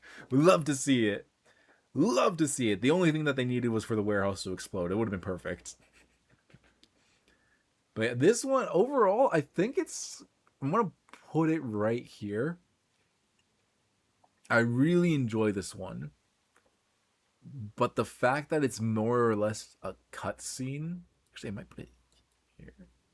I feel like the fact that it was more or less a cutscene, I don't remember as much of it as I would like to. This one ends with Kenny's new girlfriend dying, right? Oh my god, it has one of the rest in peace. I forgot the doctor just dies like that. Oh, that's tough. This one also has a very satisfying death with the guy, like that asshole that was Carver's number 2, getting kicked in the balls and being eaten alive. Beautiful. Or no, he got shot in the nuts, then gets eaten alive. Beautiful. Could not have happened to a better guy. But there's a lot of good stuff this episode. However, I feel like I just don't remember or connect to it as much, simply for the fact that I don't feel like I played that much of the episode. It's mostly just like, oh, what dialogue option are you going to go for every now and then. This was a great episode to kind of like not relax. This is a great episode to like pull you back and let you witness and experience what these characters are going through. So I think I'm going to leave it here. I um I think these two as introductory episodes are a lot stronger. And then this one, the whole like Kenny downtime and everything that you experience with everyone in the cabin. Actually, I think I'm gonna put this one above this one. I don't know. These two I think are kind of interchangeable for me. This one really like the big one for here is like it's got Kenny in it. Like the Kenny reveal is what carries it. This one, like everything about it, like this is so peak. In Harm's Way though, I like a lot of it, but I think when it comes to my overall enjoyment of an episode, these ones have a little bit more for me. They have a little bit more that I latch on to and remember. The last 5 minutes are so chaotic. That's true. The last 5 minutes of this one, like after Carver dies, I think like it just ramps up, and it is to get you to that cliffhanger, which is like but like yeah, after Carver's death, the like this episode really starts ramping up, and that's when you kind of get the controller back in your hand. But only to lead to that cliffhanger of like, what are you gonna do? How are you gonna deal with Kenny's new girlfriend getting bit? Oh, rest in peace. Alvin was the GOAT this episode. Yeah, Alvin does die in this episode. Rest in peace. Alvin definitely has one of the best deaths in the game. Yeah. Like he's sacrifices himself because he knows he can't make it. He cannot make it the way that Clem was able to make it. So he gives Clem and everyone else a chance. And his baby, Junior. He gives them all the chance that they need to escape by giving his life to take out as many other to take out as many of Carver's men as possible. And that's just goated. I'm gonna have to get more water. Jeez. I feel like I'm drinking more water in these streams. It used to be like one bottle was able to take care of me, but now I'm gonna have to start bringing both my bottles. I'm gonna start having to fill both bottles up. But yeah, Alvin's death was one of the most heroic deaths in the game, I would say. I think like when Alvin, like the way Alvin dies, I think is the way that a lot of people see themselves dying in the zombie apocalypse. Like, you know, the final stand, sacrificing yourself so that the people that you love can escape. I think that's the way a lot of people think that they'll die in the zombie apocalypse, and Alvin was able to deliver on that death in a very noble way. And Alvin was already like I feel like Alvin's a very underrated character within the group, just because like since he gets kidnapped, he gets separated from him so early on. I don't feel like he gets as much time to shine as everyone else. But like from his introduction, where he wants to help Clem, but he also doesn't want to make his wife mad. I really like Alvin. I really enjoy him. I wish we got to see more of him. Technically, we do get to see more of him with his son, Alvin Jr. But yeah, Alvin's death was so good in terms of like he went out protecting the people that he loved, giving them a chance, and I really appreciate that about him. All right, moving on to Amid the Ruins. Now this one is very much a kind of Carver Jr. No, I played him well. He didn't turn into Carver Jr. All right, he was a good boy. By the time I finished, he was a good boy. All right, so episode 4. This one I was gonna actually like gut reaction. I was gonna put in the top of good, but I'm actually starting to remember. I'm gonna leave it there for now because I can't put it back here. I was like, yeah, I think it's good, but like all of a sudden, like as soon as I clicked the video, I'm like, oh my god, wait, this is the episode that actually made me really like Jane, which we'll get to in a second. This was also the episode where Sarah dies, like Sarah's trauma is like the parallel. That was the other video I was gonna make. Well, I'm not saying that I'm gonna make a video.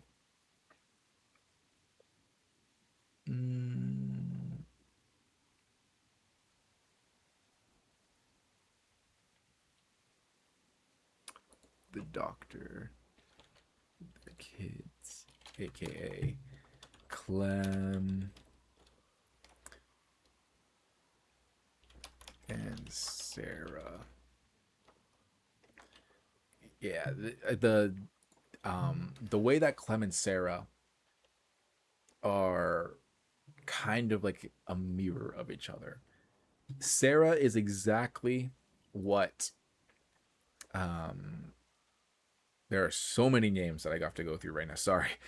Sarah is like the mirror of what Chuck, or Sarah is like the warning of what Chuck was telling Lee. If you keep babying Clem, if you keep treating her as if the world is going to get better, she's not going to be able to survive this world. What happens to her if something happens to you? And Sarah is the perfect embodiment of that message, because once her dad dies, it is over for her. She is in shock. You can snap her out of it for a little bit, but like it takes so much effort. Unfortunately, this episode is the introduction to Arvo. Yeah, we'll get to Arvo. But like, you can snap her out of it, but it takes so much effort. It doesn't even feel like it's worth it. Only for her to die a few minutes later, just because of a horrible timing and an accident, really. And because she was panicking, she died faster. I really like Sarah's character. It's one of those that's just gone far too soon. And I think she's like an excellent kind of contrast to Clem, because in this entire season, Clem is kind of being colder. She's much more of a survivalist than anyone around her, because she's growing up in this apocalypse. She wasn't born in it, but she's growing up in it. So like you can already see that she's becoming colder. Her experiences are making her jaded. She's more standoffish. She's talks back more. She challenges authority more. Whereas Sarah is like the obedient, perfect daughter. However, when her father is just shot right in front of her, everything goes down the drain for her. And it's like the perfect proof of what Chuck was saying. Like, if you treat kids as if we are not in the zombie apocalypse, they are not going to survive. And Sarah's the perfect example of that. And the game really proves it to you when it's like you're trying to save her for the first time, and it's like, God damn it, you are testing my patience, because we are going to both die if you don't get off your ass. And you have to be so careful with her in terms of like the words that you say, but you also have to be so rough with her, because you have to snap her out of her grief. I really appreciate that about this episode. And I think Jane is also probably the best that she's ever been in this episode too. I think Jane had you get introduced to a lot of like her most interesting philosophies here. And yeah, it is the introduction of Arvo. However, Arvo doesn't ruin the game in this episode. Arvo kind of like, if all we had of Arvo was this episode, like let's say he dies at the end of the episode, right? He's just like this sniveling little coward, right? Like it makes sense. I don't mind that. Like sure, he brought a lot of death with him, but I don't mind that he's a sniveling little coward. In terms of like, dang, like this guy sucks. But the fact that we do know more about him does like have retroactive history within our introduction to him. But like he's not that bad this episode. He's just very easy to hate, but he doesn't ruin the game yet. And then again, this episode has a great cliffhanger in terms of like the whole Russian standoff. Granted, like the Russians being there, I wish it was Carver's men instead of just random Russians. But other than that, like the cliffhanger of like, oh my gosh, who survived the shootout? That's really cool. That was a really good cliffhanger. I really like that one. So I do think I'm going to leave it here. This is very much an aftermath episode of In Harm's Way, and I just don't feel like it's as impactful as other aftermath episodes we've had in the game. And it does feel like it's setting up a lot for episode 5, which we'll get into episode 5 in a little bit. But yeah, I think it's pretty good. I think it does what it needs to do. I'm gonna probably I'm gonna leave it like this. I think this episode 4 is stronger than this. Like I think season 1's episode 4 is stronger than season 2's episode 4. Um, for as kind of like as a drag as the school section was in the here, I think I found it more interesting than some of the stuff that was happening here. But that also kind of goes on to like episode 5 does bring some of the stuff that happens here down a lot, because like anything that happens with Jane in episode 4, I know what happens in episode 5, and now all of a sudden Jane's character is ruined here. Also, Luke. God damn it, Luke. If only you just didn't want to get down in the apocalypse, I don't blame you, but damn, man. You had one job. But let's see what you guys are saying before we move on to episode 5.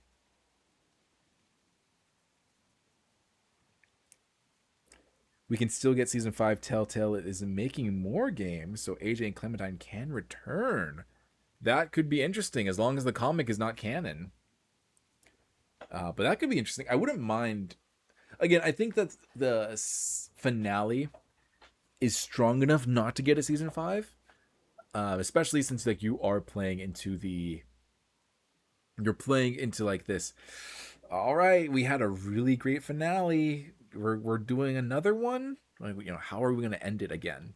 Like, how are we gonna top our previous finale? But I mean, I could see it happening. I could see them being able to do it. If they have the story, if they have a good story, they can definitely do it. But I do like the finale of the series in general. I love. Oh my gosh, we'll get to this a little bit more when we get to season 4. But I absolutely adore like when we're in like the last 2 minutes of the game, we're walking down to our room, and like the whole hallway is just like a thank you so much for playing. This is the dev team. Like the credits of the game are in that hallway. I love that so much, and I know they could remake that for a potential season 5. I know they could remake that feeling. But I think that the fact that the game ends with a lot of the characters that you care the most about in season 4 alive, and it's just mostly up for interpretation, up to the viewer's interpretation of like, all right, what happens after this? It's an open ending, but like all the character arcs that you needed have been completed. Nothing is left open, unless like technically I have the whole Lily subplot left open because I let her live. But if you kill Lily off, nothing's left open in the terms of like we need to see what happens next. If there is a story for it, I'm down to play it. But from what we have right now, I don't think we need a season 5, especially if they try and make the comic canon. Lee can still be alive. He just lost too much blood. Oh my gosh, that'd be hilarious. Like, yo, Clem, you missed when you shot me. I was just feeling a little faint. I wasn't actually turning into a zombie. I was just getting pale because I was losing so much blood. Luckily, we stopped at you tried to shoot me at a blood bank. Like I just started drinking all that. That'd be funny. If they do a season 5, just have it follow Javi again. Yo, actually, wait, you're cooking. Yeah, we don't even need to technically follow AJ. We could totally follow Javi.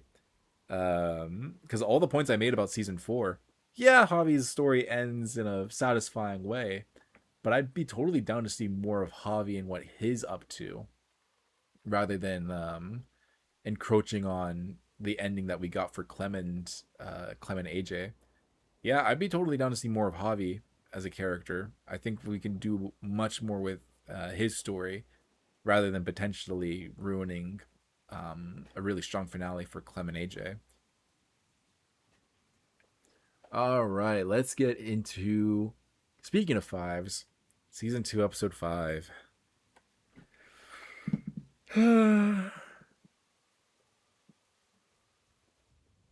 This is one that I'm like so split on because for most of this episode, everything that I really liked about season 4, or everything that, yeah, no, I was gonna say episode 4, but technically everything that I like about um, season 4, I think comes crashing down in this episode. All of the character dynamics that I feel like they like built up so well and so carefully just get utterly annihilated because of Arvo.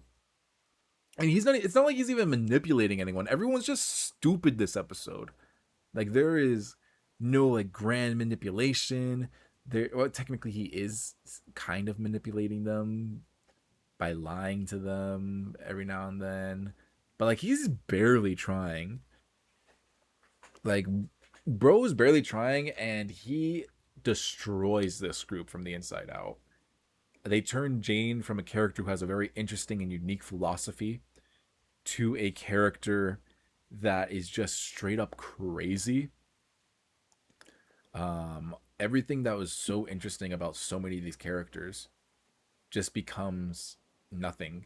It feels like they had the ending of season 2 written down. Like it feels like they started season 2, they knew where they wanted it to end. They knew that they wanted it to have several different endings. And they're like, all right, we got the ending, let's start writing the beginning of it. And they ended up writing themselves into a corner like, shoot, we have like 2 hours left and we need to get to this ending. And they just kind of like threw all the character development away. We had some meaningless deaths. Whereas like I feel like season 1, all the deaths we had felt like raw and real. I feel like the deaths that we had in this episode and the finale season 2 was just like for shock value or to lower the the capacity of our crew. I was genuinely so disappointed in this episode. This is by far one of the worst episodes of the game because of all of the build up, everything that we were leading up to, all the character build up, all the character work. I felt like was just thrown down the trash can, thrown down the garbage disposal, thrown down the toilet, whatever the saying is, because of Arvo. And Arvo's not even that good of a character. Arvo's probably one of the worst characters in the game. And so much goes wrong this episode. Even the fight between Kenny and Jane. While I think it's a good fight, it doesn't feel natural. It feels like they really just wanted you to choose between Kenny and Jane, and that was like the bet. The way they ended up doing it was like, all right, I think this is the best way to do it. We're running out of time. We need to do something. We need to get them to fight. With Jane's whole plan of like, oh, I'm gonna make Kenny think that I abandoned or killed the baby to show his true colors.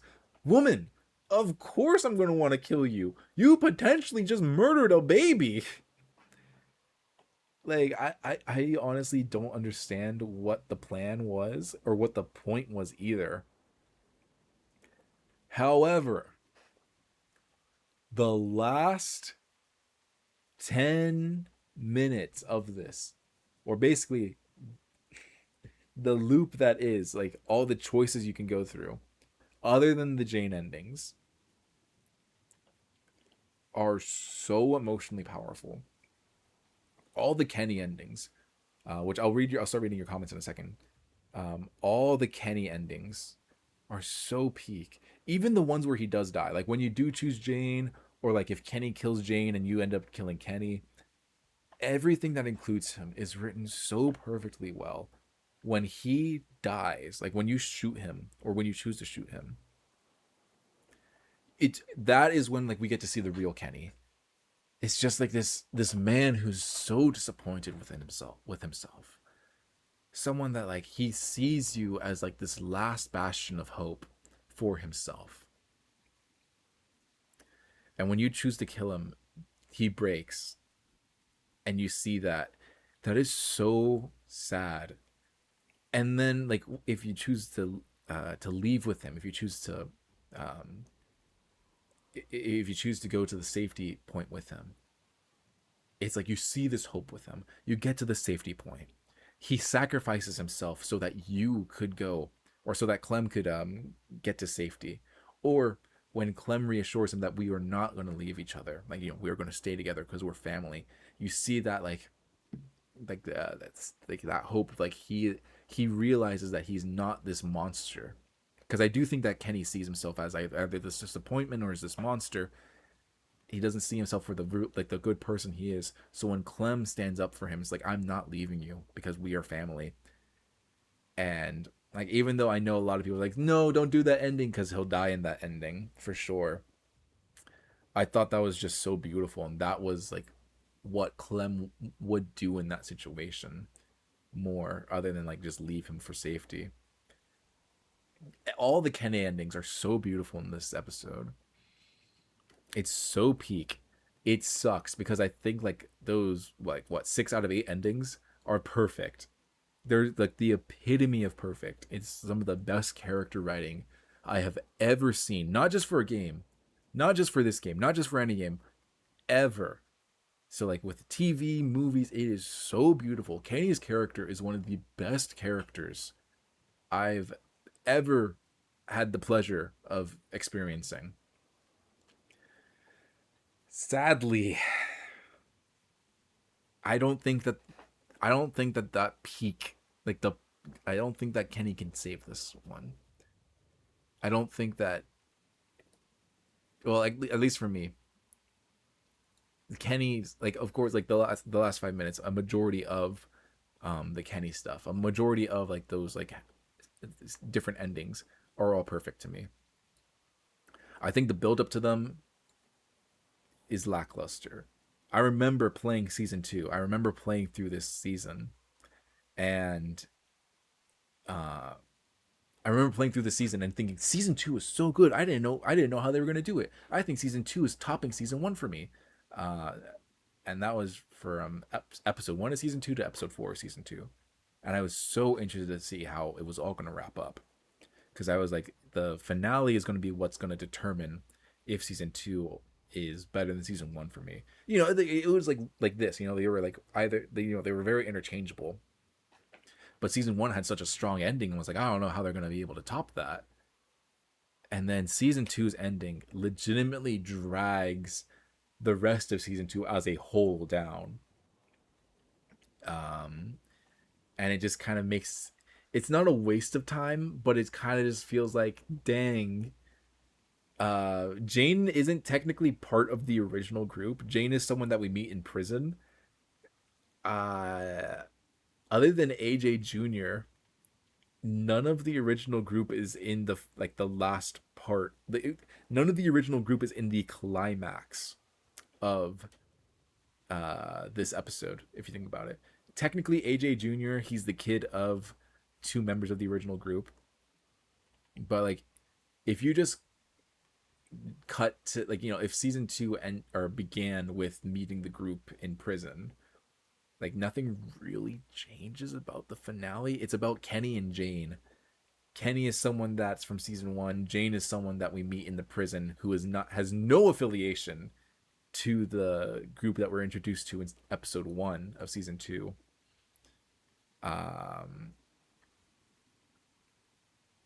So yeah, I really just think that this episode is one of, no, it's easily the worst episode of the game. A peak ending, a peak final 5 minutes, no matter what way you decide to choose. But everything else about this episode is so frustrating, and it was just not fun to play through in the worst way possible. There were moments where, like, obviously it's not fun to play through shooting Lee in the head, right? But it was like an incredible experience of just like sadness and just like what happens in this, how cruel this world is. But this is not fun to play through because it's just like, what are you doing? What were you cooking? Why did you think this was a good idea? I was originally planning on putting it in lackluster, but I don't think that those endings can save this episode as a whole. So it's gonna go here. All right, let me read some of these comments real quick before I move on. Let's see what you guys think.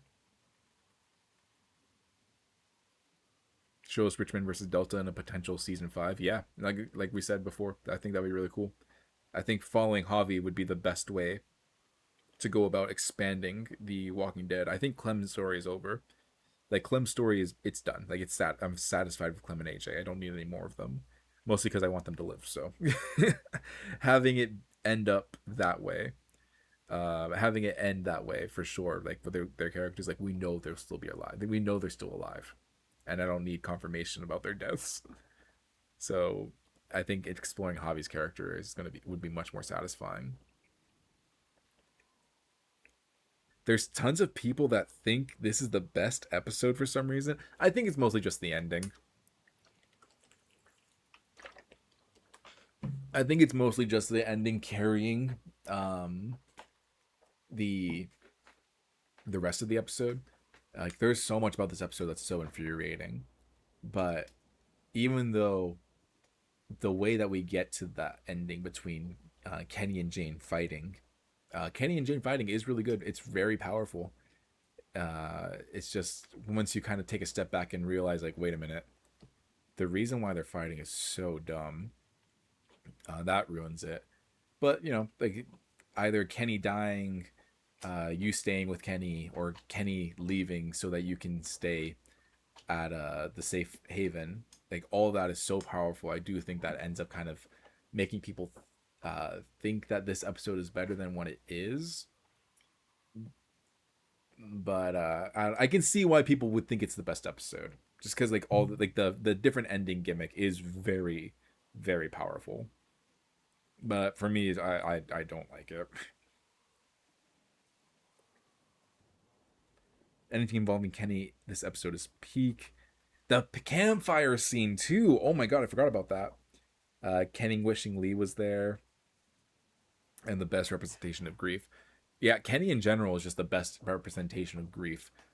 Everything, Duck, Katja, Lee, everything he goes through. His new girlfriend too in episode 4, where it's like oh you feel like Kenny's just being an asshole to Clem, but no, that's just him going through grief.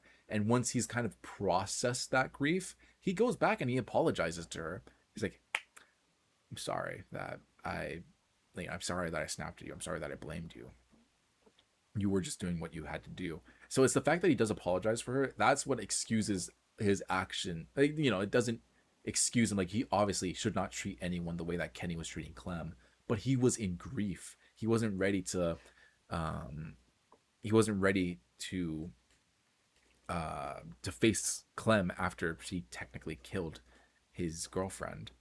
So that was his grief speaking, not actually him speaking. So when he is able to process that grief, he's a big boy. He's a man, and he apologizes for his actions. He's apologizing for the way he was treating her. And like I think that it doesn't excuse the way he was treating her, but I think that like shows the kind of man that he is. So yeah, anything that involves Kenny in this episode, with the campfire scene, that's actually really strong for all the characters, but like with Kenny especially, really great scene. It's just like so much of the buildup in this episode feels like such a betrayal of what all of season 2 was, that I don't think I can leave it any higher. Maybe lackluster. There are some saving graces about this, mostly the campfire scene and like the whole like different ending gimmick. Those two I don't think are strong enough on their own to save this, and Kenny of course. But yeah, this is a very disappointing episode. This episode actually made me very worried for the rest of the game, especially because like Eevee and Corpse were kind of saying like, yeah, season 3 we don't know if you'll like it. It's kind of like the community, the black sheep of the game. But so like seeing this episode made me go, oh no, what's the rest of this? What's the rest of the game going to be? But no, luckily those fears were trampled very, very quickly. Rushy Harry Potter and Jane's character assassination really dragged this episode down 100%, because I think that Jane was one of the most interesting new characters that we got introduced to early on into, or not early, like late into the season, like with episode 4 especially, diving into her character, um, and like kind of her philosophy, how she thinks of the world. I thought that was really, I thought she was a really interesting character there. But as this episode kept playing out, I hated her by the end. And I don't know. The worst part is, I don't know if that's what the creators wanted you to think. Because I feel like the emotional hinge of episode 5 was supposed to be like, oh, who are you going to choose, Kenny or Jane? You know, like it must suck to have to choose between these two, but like Clem barely knows Jane. Um, Clem and the player barely know Jane, and it's not like they're necessary. They try to make this connection between Clem and Jane, but it's just like we haven't spent enough time with her to truly care about her. And then her actions are just so insane to get to that final fight, to get to that final choice. It's just like I really don't understand why someone would choose her over Kenny. Because like I do understand that Kenny's scary sometimes. Like he can be a very scary person. But like if you pay attention, you understand that like that scariness is a form of like, you know, like he would never turn on Clem. He's extraordinarily loyal to people. Yeah, he's got an attitude, but he's still very loyal to the people that he holds dear to him. Um, so like I guess it's like having a fundamental misunderstanding of Kenny's character. Um, I kind of understand, but like I don't understand people that willingly choose Jane in the ending of this. And like the worst part is I don't understand if I don't know if the devs were thinking that this would be powerful. You know, I don't know if they were thinking like, yeah, this is gonna split the community so much. Like these are two such opposing viewpoints. No, I don't care about Jane, and she's insane. Like if this was a fight between Kenny and Luke, I think it would be more interesting.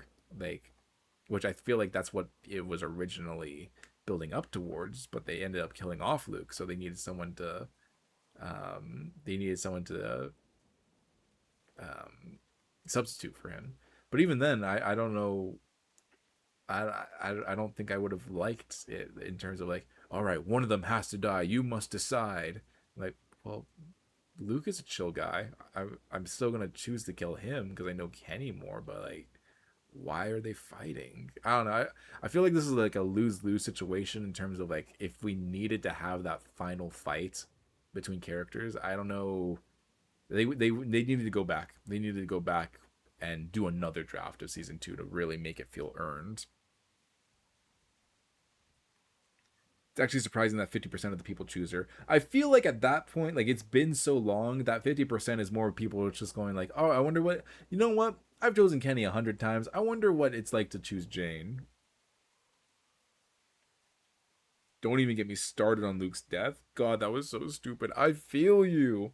Which yeah, like I know that there are like legitimate Jane sympathizers out there. I don't understand them, but I feel like the 50% is mostly people kind of just like going back, replaying the game, and trying to be a completionist about it. Like, I wonder what happens if we do get the Jane death. Like, if we do choose Jane, because I'm not gonna lie to you, I like if we hadn't watched the like all endings, I would probably be curious enough to attempt to see the one of the Jane endings. Granted, I don't know if I would be able to stomach choosing her over Kenny, but I would definitely be curious enough to like see what those endings are. So that could be like the 50% in terms of like the game statistics, especially since it's been so long. So a lot of people have the chance to kind of go back and replay this game however many times they want.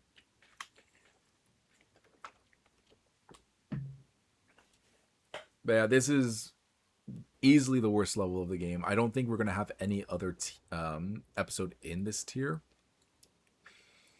but this is just a ginormous disappointment through and through. Um, and while like the choose your own ending is such a cool gimmick at the end, and then like all of Kenny's character is peaked here.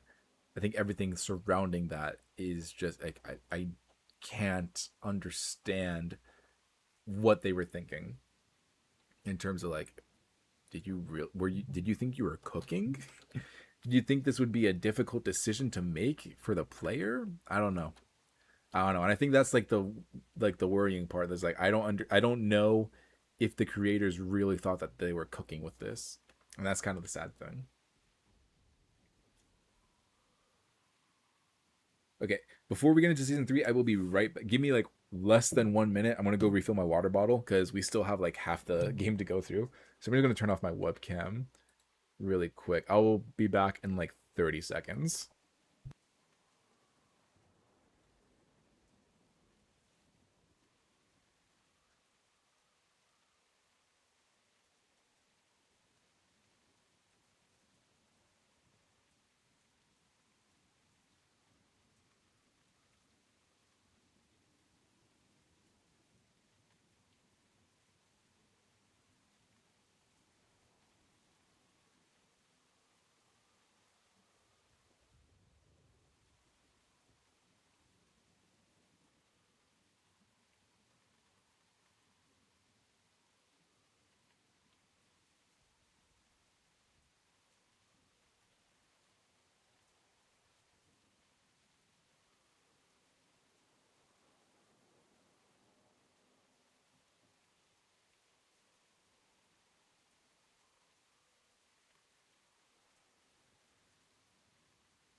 I have returned with a full water bottle, and the ice has already melted. All right, so we're back. Let's get into season 3.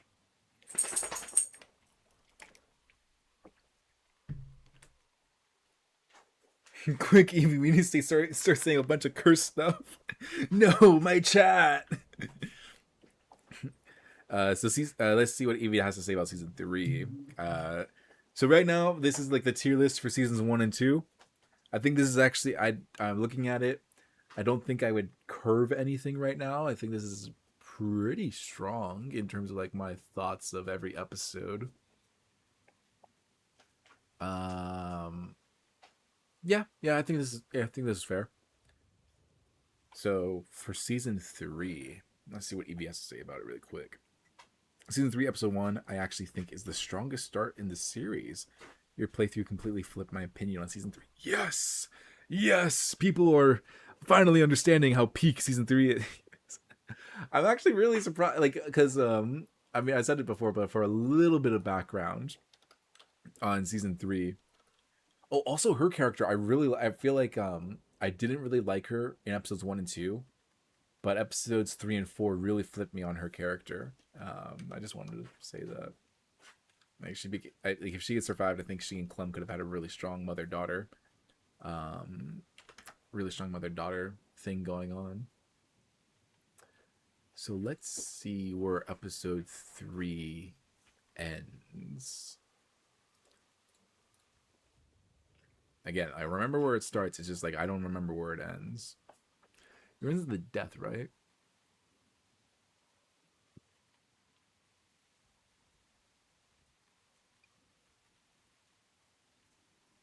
Yeah.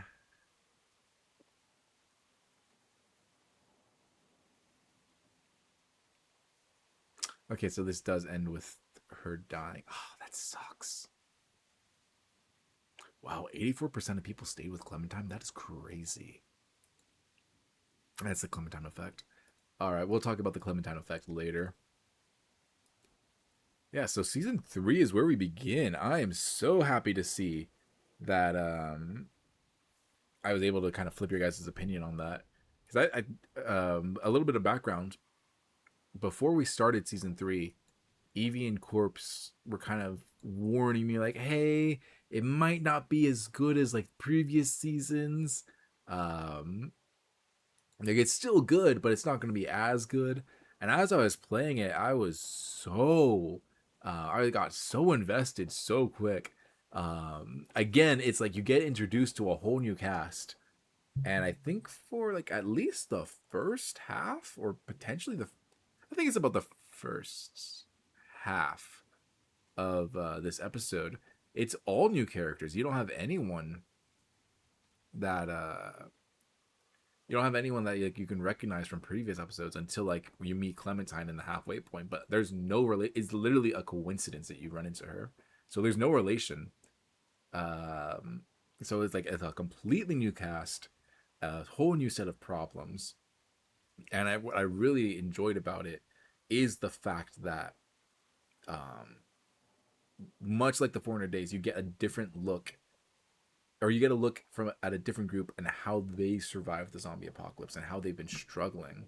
I thought that was super interesting, especially, and I think Javi, for all of his faults, I think much like Kenny, where Kenny has his faults, that like he has a lot of flaws, but that makes his character better. I think Javi is very similar in the sense that like he's got a lot of problems. He might not be the most reliable guy, um, but in the end of the day, he will always be there when you need him. He has a lot of flaws, and I think those flaws really make his character stand out much more than he should. I think this is a very, very strong introduction episode. To say it's the strongest introductory episode, that's actually like nice. I love to hear it.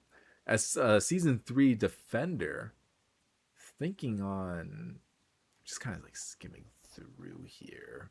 I mean, I love Javi. Javi and his kids, man. Javi and his kids. Or so, and of course we got that beautiful love triangle. Love to see it.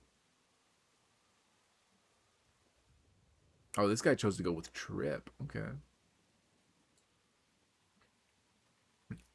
But I feel like this episode does a lot of great. I'm gonna put it. I think I'll put it here. I'm gonna put it like in Sweet Pea. I think in Harm's it like this one. It doesn't struggle because it's a, um, because it's. I wouldn't say it struggles, but it's kind of hard to compare it to something like In Harm's Way, where this one like you do need the context of episodes 1 and 2 in order to like understand it and get it. Um, Actually, I don't know. I think actually In Harm's Way ends up struggling because this one is a great standalone. That this one, I'm gonna leave it like this. I really love Javi as a like as a season 3 defender. I really like this introduction to the game. It's just these ones I think stand stronger on their own, um, and are even stronger introductions. Which is like it's just goes to show how powerful, how great this game is. Let's see what the comments are saying. Let's see what we can what we can talk about it. What we can touch on. When you were setting your expectations for season 3, we forgot the factor that you love your love for telenovelas. Touch me harder. All right, have a good one, Eevee. You love this game, dude? Yeah, this game is awesome. I literally just finished playing it like a month ago, so now I'm kind of doing like this retrospective of the series. So if you haven't seen my live streams of it, you can check out the description or my playlist in my playlist section of YouTube. But yeah, this is a great game. I went into it completely blind, and I was so glad that my community voted for me to play through it. Easily one of the strongest story games I've ever played. And yeah, I think season 3, episode 1.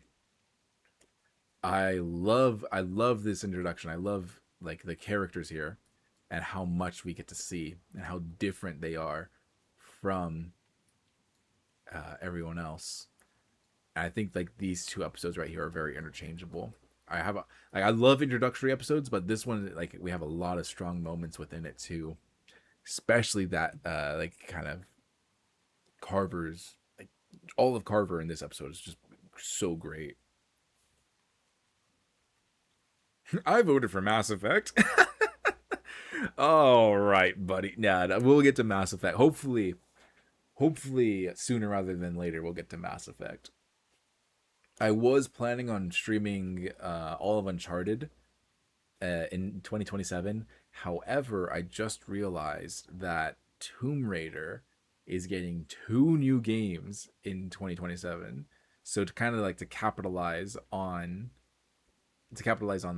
that, I'm thinking of streaming the Survivor trilogy instead of Uncharted. So like the Tomb Raider franchise will be the adventure. Like 2027, I was going to make the year of adventure for streams, but I might just make it the like, I might just change that, swap out Uncharted for Tomb Raider just to capitalize on that, and maybe I'll play the new games. We'll see how we're feeling about it.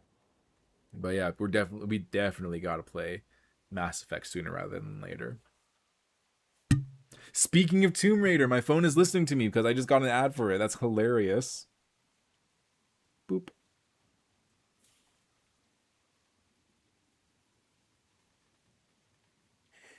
You technically still got a taste of Mass Effect in season 3 because of my guy Jesus. Oh my gosh, what episode is Jesus in? That's easy S tier.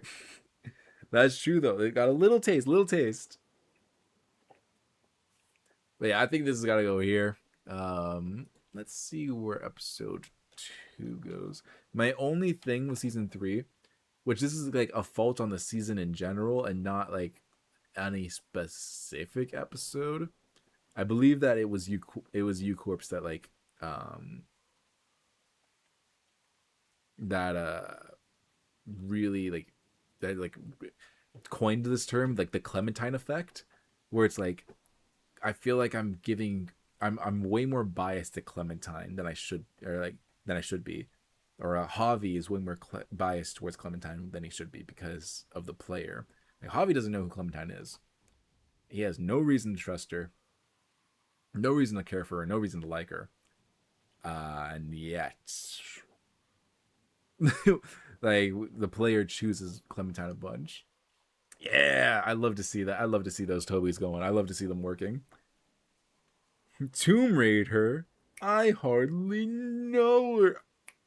Ah, ah, ah. Thank you for the super chat. That's going to the Tomb Raider fund. Kidding.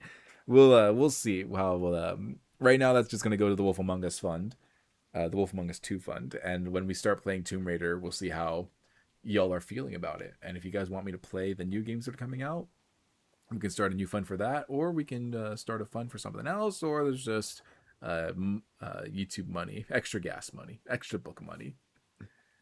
But let's see. The Clementine paradox. The Clementine paradox. I borrowed that phrase from another YouTuber who, funnily enough, is also named Josh. Small world. Very small world. But yeah, the Clementine paradox is more of a flaw in season 3 in general, rather than any specific episode. But yeah, especially with Conrad, like when we had to choose between Conrad and Clementine, I chose Clementine, even though like I really shouldn't have. Like it made no sense to choose Clementine over Conrad in that scenario. It's just because I know her more. I like her more. I barely had any time with Conrad. Ah, this is the episode where we get introduced to Jesus. Okay, so this is an S tier episode. Moving on. Let's see. Oops.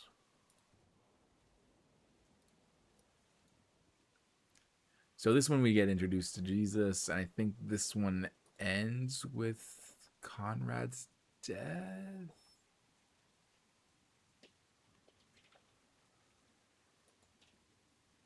We get to see a little bit more Clementine in the past. Yeah, so this one more or less. Oh, this one ends with Javi realizing that his brother's alive.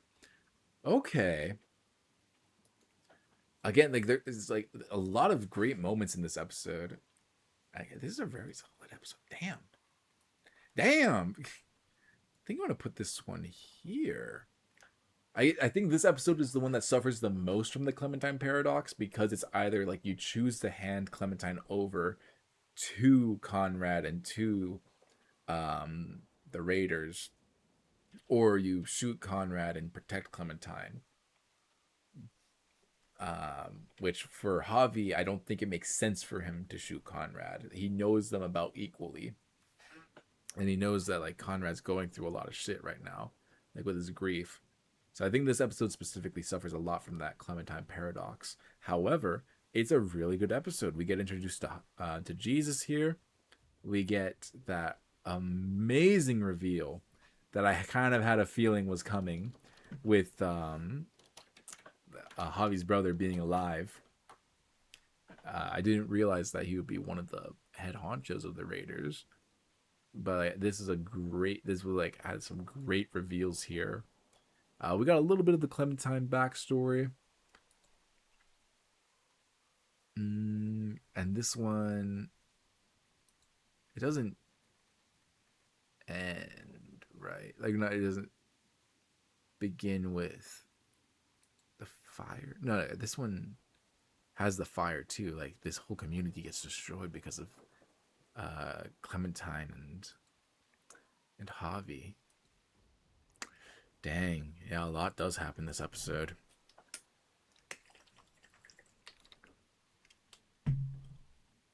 A lot happens this episode.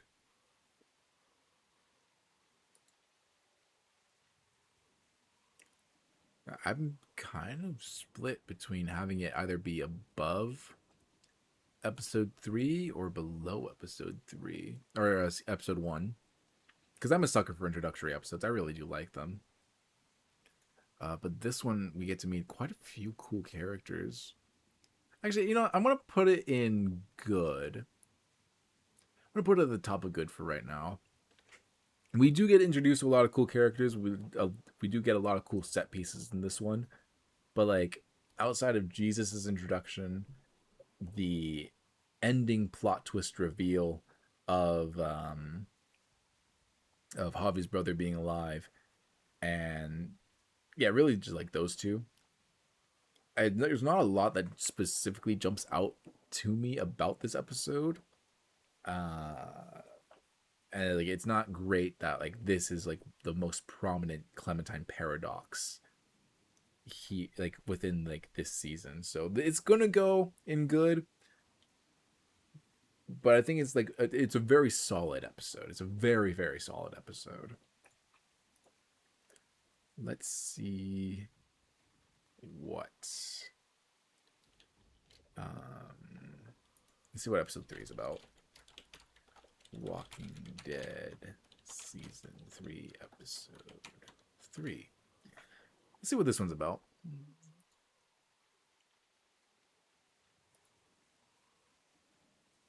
Actually, let me kind of read up on it here.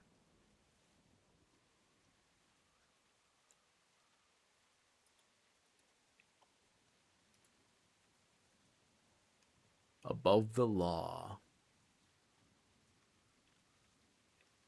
Story on hospitality. 3 months into the outbreak, Javi and Kate exit their house and oh,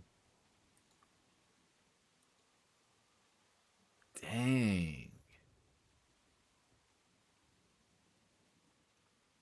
Okay, yeah, this is a powerful opening. Again, like Walking Dead is so good with their characters. This is a very, very powerful opening segment, and it really kind of gets you, like, you really understand the kid, like the boy. He was a character that really annoyed me up until this point, but this is kind of like where you really start to understand his character and where he comes from. So I really love Javi's family here, and you actually like understand why. Like people might not like it, like the whole like love triangle between Javi, Kate, and the brother. But I enjoyed I thought it was like some really good drama, some really juicy drama.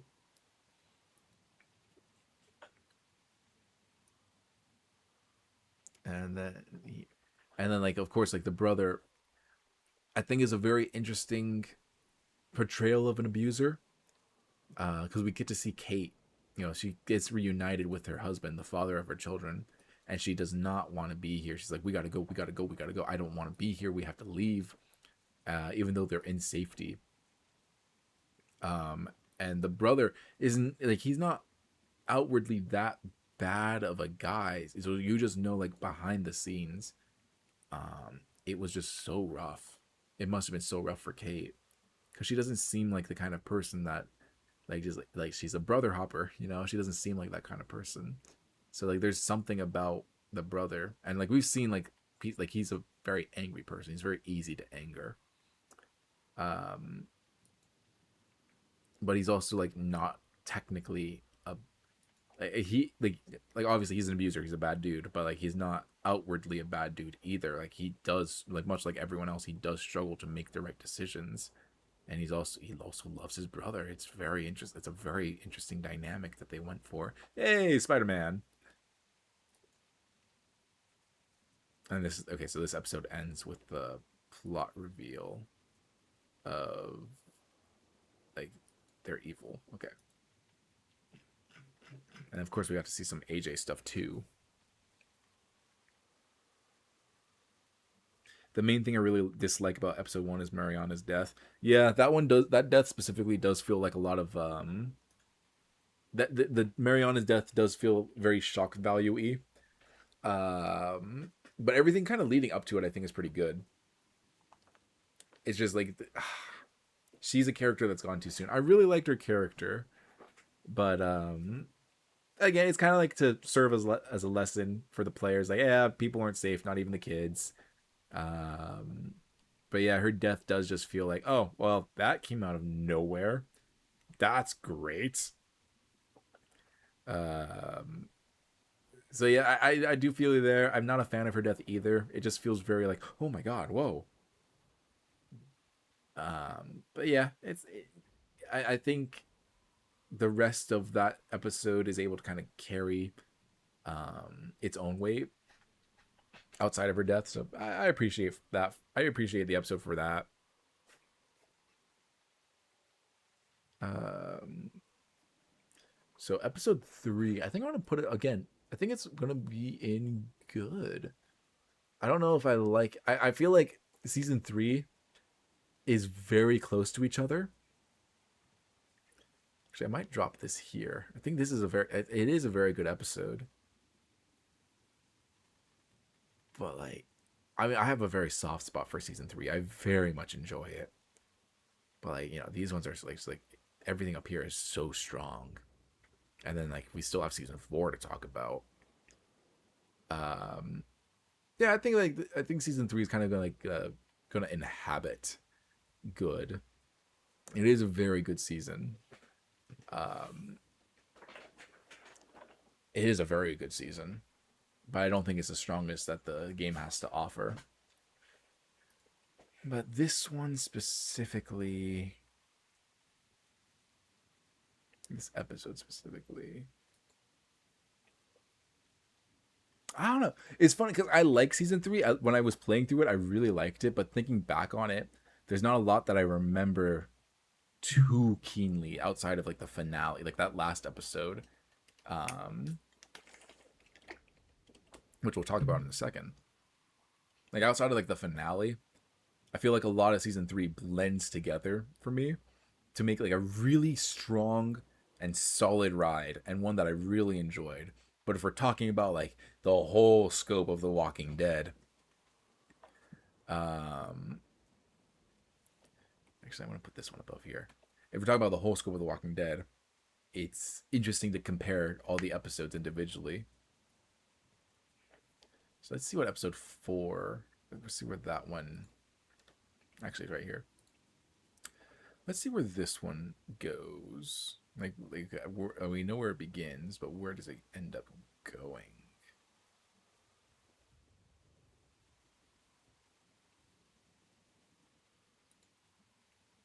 Oh wait, yeah. This opening is again like a lot of the flashback stuff in season 3 is really strong. Between between Javi and his brother.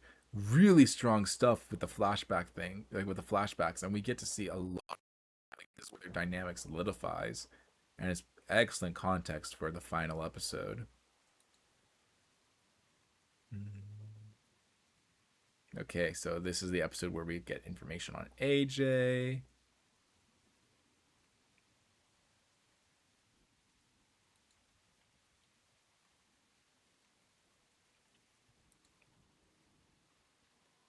Dog Trip is a giant.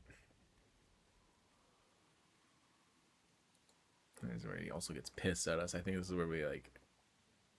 I think I'm pretty sure he gets pissed at us on this episode. Oh, so this episode. This episode ends with another cliffhanger, doesn't it? Yeah. With the crash. Okay. Again, I think this is actually another solid. I'm actually gonna put this one above. I'm not grabbing it. I think I'm gonna put this one above here. I think this one has a lot more character drama. Like we get a lot more to bite into in this episode. Um, Whereas like 2 and 3, I think are building. They're building up. They're building up those relationships. I think episode 4 is the catalyst of like a lot of that character drama. And it does go really fast. I feel like season 3 is a fever dream. Like everything's happened so fast in this episode, or in this season in general. I feel like I played it super quickly. Trip deserved better than being stuck with Clem and Javi. I know my man's ended up just getting stuck. Like he ended up getting stuck with them, and he had to babysit the whole. Yeah, he'd been babysitting the whole time, and it cost him. Like depending on how you play it, it cost him his life. He's a very solid dude. He's a good dude, and Trip is such a good dude, and he ends up paying the ultimate price for being so good. Like my bro does not deserve that. I feel so bad for him. But yeah, Trip was too good for the game. I'm not gonna lie. Trip was too good for this episode for this season. Okay, so that's how I got that. I guess I could just do this. Sorry, I'm trying to figure out how to frame my comment section. I want to get rid of this heart, but I can't.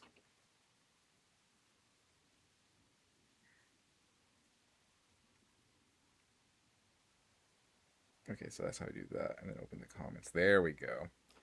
That's how you do it. But yeah, Trip is such a solid dude, and he ends up getting so screwed because of this season, or because of Javi and Clem. He gets like just wrapped up in their shit.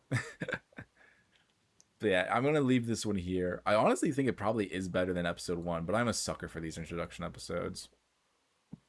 And then season 5, I think this or episode 5. I think episode 5 of season 3.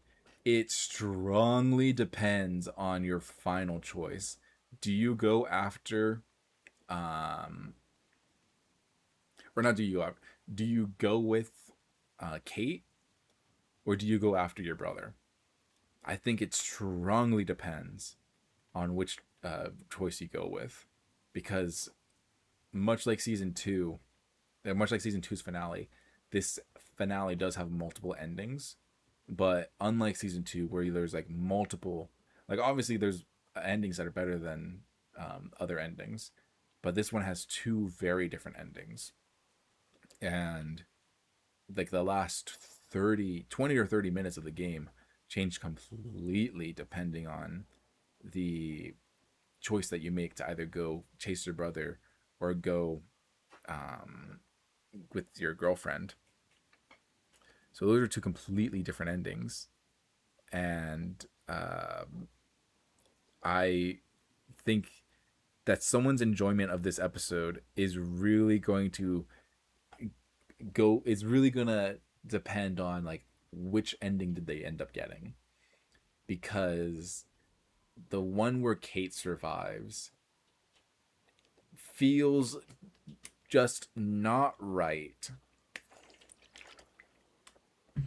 Because if you go with Kate, I think if I remember correctly, the kid dies, and there's just something about it that like it doesn't feel like Javi went on his arc. It's a very if you choose Kate, it's a very still arc. With Javi, it's like like it's a static arc. But if you choose to go chase after your brother, I think that's where Javi is able to learn and experience the most, and he becomes a better person because of it. And then of course, like the kid survives, but Kate dies or Kate goes missing, and I think that like really gives Javi a lot of character growth in the sense like he has to be a responsible person now. There's no more. It's not like he was ever fooling around, but like he now has to step into that role of being a legitimate father because now like they know for sure that his brother is dead, aka the father of the kid. So he has to step up. He can't be Uncle Javi anymore. He has to be the dad. And now he's a single father too. There's also the potential of like, well, is he gonna like how? Like I know he says he doesn't want anything to do with Richmond. He doesn't want any power. But like, how much does he have to step up to help take care of Richmond? I think it's a very great ending. It's a very strong ending, especially for Javi as a character. And if you're asking me, I think it's probably one of the best character arcs slash growth that we have in the entire game within that singular episode. Because I think throughout the entire game, the finales are mostly kind of like to serve as like the epic climax, as well as a small tease as what the future may hold. I think outside of depending on whichever specific ending you choose for season two, season three's ending, if you choose to go after your brother and save the kid, I think it has like the best character growth for the characters in The Walking Dead. And again, this episode just goes by so fast. I'm gonna put it. Actually, I feel like I'm gonna put it here. I think it's the top of my sweet pea. Honestly, I really love Javi's character development within this episode, and I think it is that strong. And again, it's kind of unfair. Well, actually, most of no, it's just like two. It's kind of unfair because this is a finale, so it is able to like, if done correctly, it is able to get a lot of its themes out, and it's like this is like the story. This is the climax. This is everything it's this whole season's been building towards. So it's kind of unfair for like kind of like stranded episodes to fight against it. Um, but like, hey, we have two premiere episodes here, so this is and I have a bias towards like these setup episodes where we get to meet everyone, and then these two are very strong episodes in general too. But I think like this episode is like kind of the epitome of what I would want in a finale, and I do kind of like that. It really does depend on how does the player play Javi. If the player plays Javi, who as a character who's more like interested in themselves, and they go with Kate, they get the ending that they deserve. It's not like they have to like shift the ending. It's like so Javi doesn't technically learn his. I don't know. They do. It does shift the ending. I like that it feels off. Whereas like if you choose to save the kid, yes, it's sad that you don't end up with the girl by the end. However, it does feel way more satisfying for Javi's character arc, and it feels way more complete. And maybe that's just my bias to like one feels off and the other feels more complete, but I like that. I like how both endings feel different from each other, even though other than the person who's standing next to you, they're pretty much the same ending.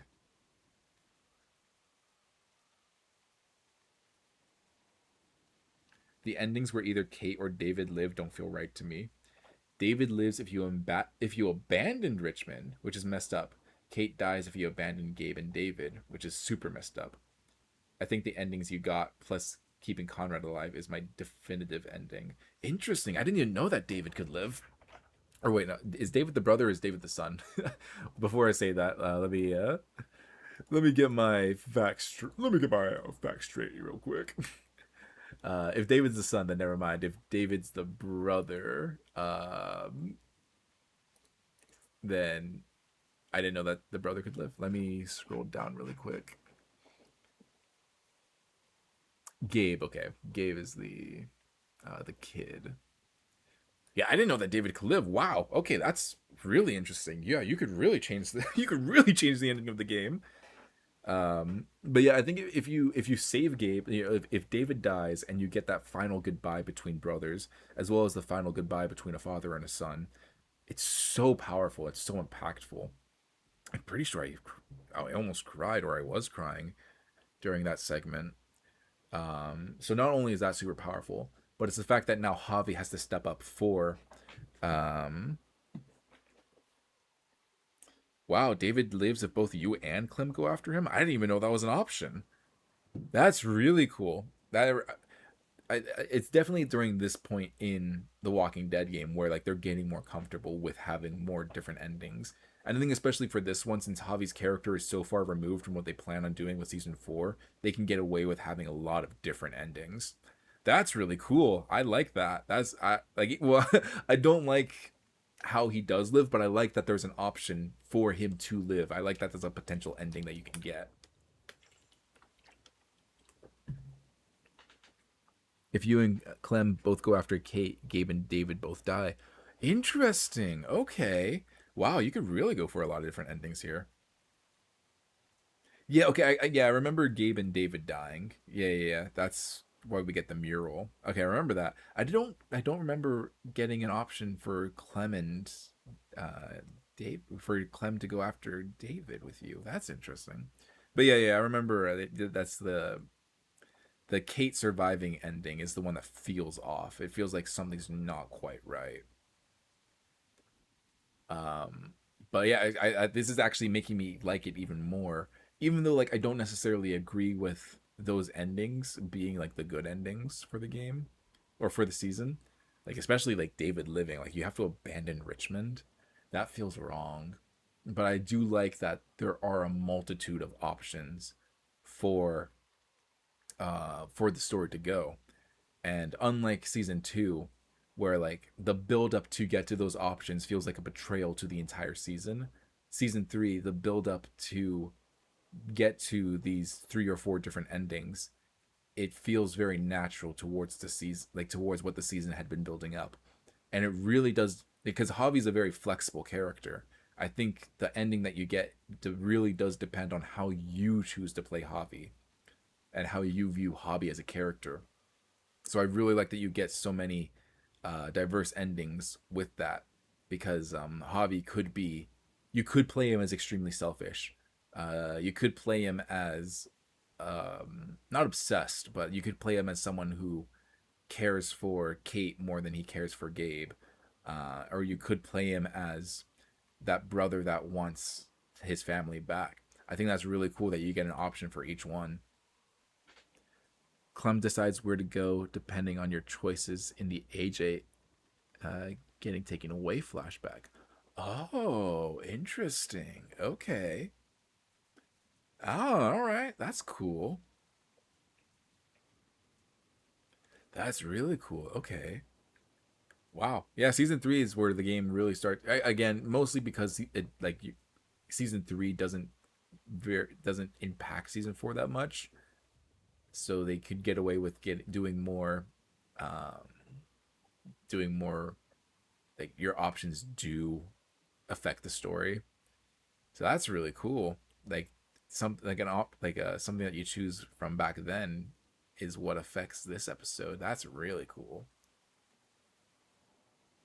But yeah, I think season 3, episode 5 is a very, I was gonna say one of the best finales, but oh my gosh, we already have episode 1 up there in a finale, and that's peak. And we have episode 4 coming up, or season 4 coming up, and that's also peak. So season 3, I think, carves its way into the top of A tier for having so many choices and for allowing the player to choose how they play Javi, and that it's not that Javi is a character that is going to have his character arc.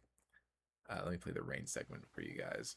Javi's not just a character that will have his arc. It's his arc depends on how you want to play him, and I really appreciate that. So that alone is putting season 3, episode 5 up there. Um, and I love that there's just so many consequences, no matter which direction you go. Yes, I agree that I think there is one definitive ending that makes sense for how the season plays out. But no matter what ending you decide to go with, there's a massive consequences for everything else. I love that. All right. Season 4.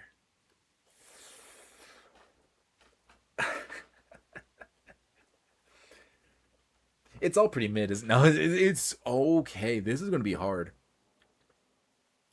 This is going to be hard. Again, we have another introduction episode. Done running. Suffer the children. Broken toys. And take us back. Let's just open all of them. Why not? Let's go. Season 3, episode 4. Or season 4, episode 4. Let's see what this got. Oh wait, I meant to put episode 1, not episode. I know episode. We do not need to look at episode 4. I know that one. I know that one. So let's see where this one. I think this one ends with AJ. This one ends with AJ shooting Merlin. Shoot, is it all gonna be S tier? Now we get to my favorite because it was a romance anime. Let's go. That's what I'm talking about, boys. Yeah. Episode 2, I believe, would be the where you get to choose your romance choice definitively, I believe. And then episode 3. Wait, what is episode 3 about? No, wait, episode 2. Let me see episode 2. We're getting ahead of ourselves here, but now it's bugging me. Now it's bugging me. What is this one specifically? Like this one, we go around checking the traps. Oh, okay. We get introduced to him. We get kicked out. Oh. Oh, wow. Whoa. A lot of stuff is happening here. Is this the one where... Yeah, this is the one where, like, we see the stars and... You asshole, you went with Luke. Nah, this guy's cool, but... Oh, no, you chose the wrong one. Okay, so this one is the one where you get to choose, like, definitively choose our romantic partner. This is the invasion. The heck is episode 3 about? Wait, this guy lost his arm? Wow. Oh, I guess it depends on how, like, what trap you set, right? Wowee. Wow. Dang, episode 4 is... Okay, now I'm getting into it. Episode 3 gets an S here purely because of the Lee dream. Oh my gosh, yeah. Yeah, okay, episode 3 ends with either killing Lily or not killing her, and then she kills the Zombwalker. Okay, now I'm remember. All right, remember. I just needed to remember the pace. Oh my gosh. It's all peak. It's all peak. Welcome back, Eevee. I guess before we go straight into season 4, I'll do a little recap. So season 3, we have season 3, episode 1, 4, 2, and 3 at the top of good. And then season 3, episode 5 at the top of My Sweet Pea. So that's what you've missed. And now we're just going into season 4. I am trying to think if there's any reason why I wouldn't put all of season 4 in S tier. I think maybe episode 4 would be 8. Like maybe episode 4, I could talk myself into 8 tier. But honestly, man, again, another incredible introduction episode. Potentially the best introduction episode. Because this is the biggest status quo change in terms of like, it's just Clem. It's just AJ.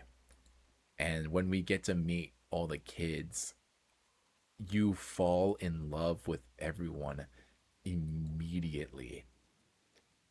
Oh my god, yeah, this is gonna be it. This is by this is the best introduction episode. Where is all the other? There, all the other ones are in A tier. Yeah, this one blows them out of the water. You would actually, yeah, I know that I had a feeling you would. The opening scene is really good. Um, it is still at the it is still at the top of good, but I think like the opening scene of this one's really good. But like I think this episode has a semi unfair advantage because it has a lot of the baggage of episodes 1 and 2 of season 2 and carry it. But this, like, yeah, this is kind of this is my ranking. But yeah, that opening scene is really good where we get to see his family, and like it's like the first Walker, right? And then it is really good. I think that first scene, if we're going like a scene breakdown, that would be an S tier scene. The ending of the episode is crazy. Yeah, well, when they kill Mariana, that's kind of like my one thing. Like, it is shocking, but I'm like, ah, man, I wish that they didn't kill her. I wish that we actually got more of her. Because I do think that Mariana is one of those characters that is gone too soon. I really liked her. I wish we got more of her. But yeah, the ending is crazy. But it just goes to show like how strong the rest of the game is in general, not just the season. It's the rest of the game in general. And I was kind of saying like the entirety of season 3 does feel like a fever dream. I feel like I played it so fast. It is very like even though I know like where episodes are, like where they end, where they start, because I'm looking through these guides and through I'm looking at like some of the YouTube clips. Um, it does feel like season 3 is like one really long episode. So for me, like even though they're all like right next to each other and they are kind of in episodic order, it's all like one really good story. Except it's just that episode 5 is very strong. Um, but yeah, so season 4, episode 1. I think I have to put this in A tier, or I think I have to put this in S tier. I think it's a perfect introduction to what the season is in general. Like this is everything that I love about an introduction episode. And not only is it everything I love about an introduction episode, it is everything. It is the perfect introduction to this season. 402 is an argument for the best of the series. Dog, I'm saying. Um, 401 is A tier. For me, I think I'm gonna put in S tier. I misspoke when I said A tier. I meant to say S tier. Because I have a very soft spot for introduction episodes, and I think this is a very long introduction episode, potentially the longest one. And even though it's not a lot of plot, it is mostly just like getting reintroduced to like where your characters are at. You misspoke, S tier. Okay, yeah. It is mostly getting like reintroduced to you're getting reintroduced to Clem and AJ Jr. because they are very different characters now. Getting introduced to all these different kids, you just fall in love with them. I wonder what he chooses here.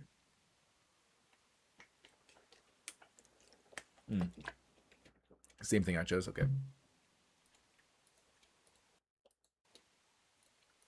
but you get like this new dilemma of like you have to parent AJ, and it's like that being like kind of like one of the biggest gaming choices in there, where it's like, oh my god, like I like whatever I do, AJ will learn from me is so good. It's so scary to me. It's like, oh my gosh, I I need to be a good person. I need to be like Lee. But then you potentially end up babying him, which is like you understand how easy it is to be like Sarah's dad, where like you want to protect them from the world.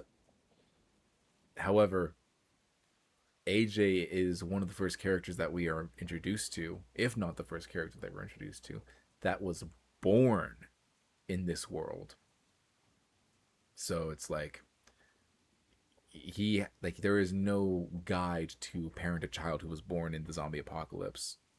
So like having Carver Jr. little Carver Jr. gonna cry. So having that be a mechanic of like, yeah, your choices have consequences, but it's also like they have character consequences in terms of AJ's mental health and his development. I thought it was just so perfect, and it was one of the best ways to reintroduce us to like the mechanics of season 4 and the game's story and how that's going to affect it and where the game's going to go. This is an easy S tier, potentially one of the easiest ones we've had. Um, and it just goes to show that season 1 is this S tier has been filled with season 1, and while I don't think this specific episode is as good as these episodes, like it it's so close. Like it's not like a gap. It is like very close in terms of like, man, depend depending on how I'm feeling, like it's either like I would want to go through season 1 or I want to go through season 4, and this episode of season 4 is the perfect episode to get you into the game, and it's like an immediate lock in, especially this early on. I don't know how it is in isolation, like people that only play season 4 before playing seasons 2 or 1 through 3.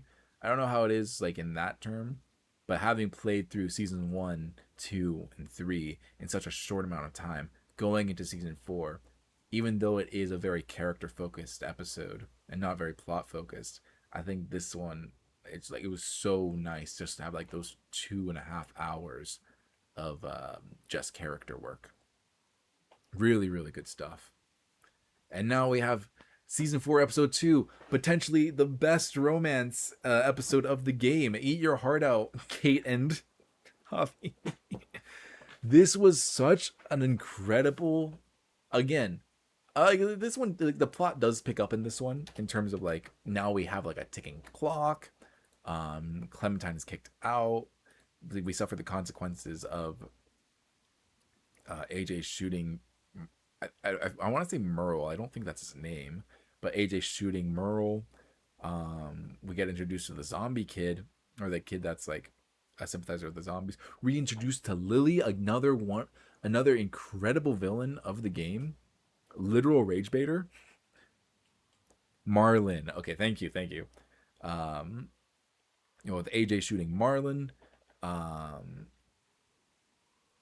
and getting introduced to like just like this new for me, that was a new like subculture of this universe, the Whisperers. I think that's what they were called. Merle's character in the show. Okay, I might be getting the names confused with memes. Um, but for me, like the whole whisper culture of The Walking Dead, that was new. I didn't know that. That's like something that I wasn't spoiled on through like memes or just like osmosis of like the property. So that was a really interesting way of like, oh, that's an interesting way of life, and it's something I really do appreciate seeing. Like now that like people have been living in this universe for over 5 years now, is like how have things evolved? Like how are people coping, and how do people see the zombies differently? So that was really interesting to see. And then I think a lot of people would say like the whole like the fight here with between the factions, between Lily and Clementine coming together and like finally like fighting, like that's like a reason why this is an easy S tier. I'm not gonna lie, man. I actually want to see if this guy chose a different trap. Huh, this guy, like in this one, he doesn't have an arm. I wonder what happened. Oh, maybe over here. But in this one, it's like I feel like a lot of people are gonna say like, yeah, this final action set piece is like the strongest part of the episode. For me, as a romance fan, oh my, no, okay, he doesn't have an arm here either. I wonder why. had to be a decision back in the episode. I don't know. It doesn't matter. For me, the strongest part of this episode was the romance. Like, I love romance anime. It's one of my favorite genres. And the fact that you're able to like choose um who does Clementine end up with? Does she end up with Violet? Does she end up with Lewis? I think his name is Lewis. Or does she end up with no one? Do you fumble the game? I thought was so fun. Like, they did not need to do that because like The Walking Dead, it's a drama. It's not like a romance or anything. So the fact that like you are given so many options in terms of like how do you want to romantically advance Clementine as a character, and what does romance look like in the zombie apocalypse? This is an easy contender for best of the series. I'm not gonna lie, this is a very easy contender for best of the series. Um, because this one also it furthers the dynamic between AJ and Clem too, and like we really get to see like now that AJ is coming into his own at 5 years old, how does Clem deal with that, and how does Clem deal with like AJ's different version of justice and what's right? Super interesting stuff. I think this, yeah, I love Star for Help. I think I love this one. I definitely love this one more. Watching Clem and Vi, man, that like I love romance anime so much. So seeing this was so good. Honestly, this does elevate this one. I am gonna leave this one down here for I don't know. I mean, like, if I think for me, it's like something like this. I love spoilers, but it's something like this, man. I love this season so much. But I feel like that could. I'm gonna just move this to lackluster for now because we haven't talked about them yet. I feel like it's recency bias because I haven't gone back to play any of these levels, but I feel like it is recency bias that I like rank it. Like, I mean, I know it's really good, but man, these are all really great episodes. I'm gonna probably. I don't know. I don't know, man. They're all great episodes. Clementine Sama Love is War. Oh, love me, mister. Clementine or AJ, the oversized 5-year-old. I know, dude, they should have made him 10. Or 8. I think 8 would have been fine. You didn't expect the stream to still be going? Dog, I'm a yapper. The character stream was 4 hours long. Alright, this one's not going to be nearly as long. We're almost done here. Probably 15 more minutes. Because this is going to be really quick. So, episode 3. This one is the build up towards fighting, or like this one's the build up and the payoff of fighting Lily, I believe.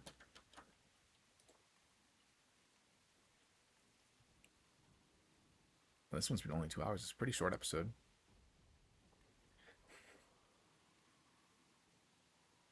You just tortured a man in front of him. That game wants me to feel like a monster. So let's see. And so this one, oh wait, do we get to see like her interacting with the walkers, right? Yeah, this one is really interesting.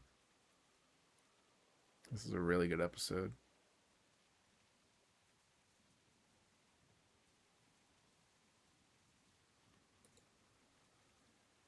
We're watching an old VOD. That's funny.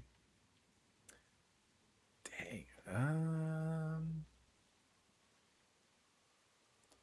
Again, this one is a very strong. I think I'm gonna actually put it below 1.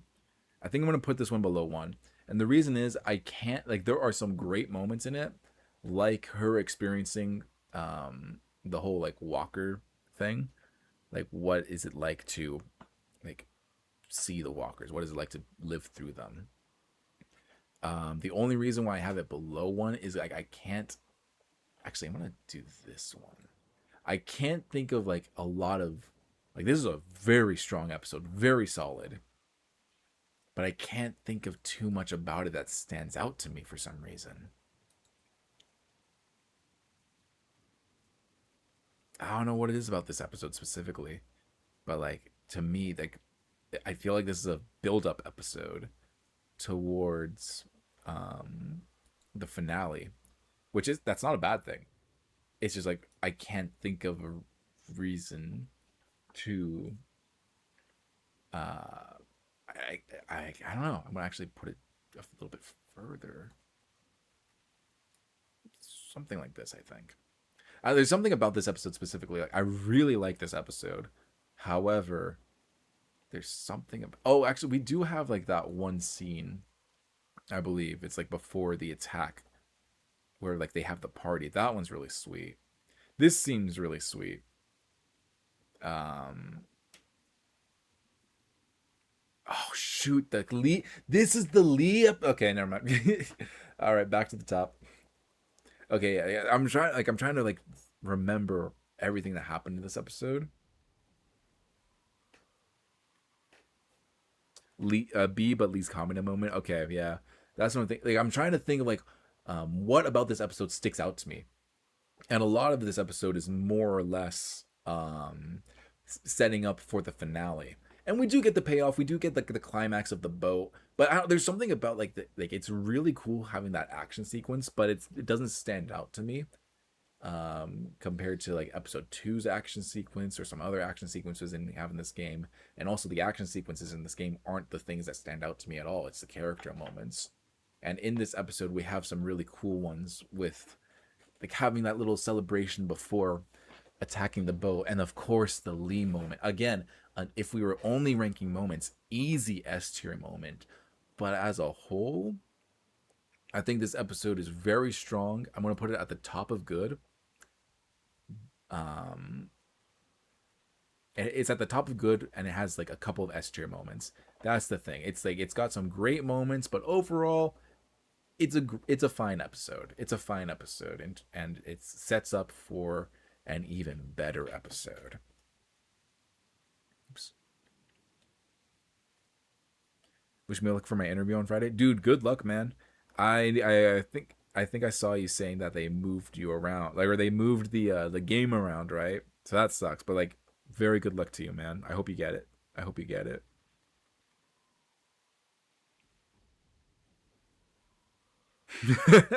Good luck, Pyrotic. Make sure you give him a firm handshake. That is the best. That is the best advice you could ever give him. It's the best advice you can give a man.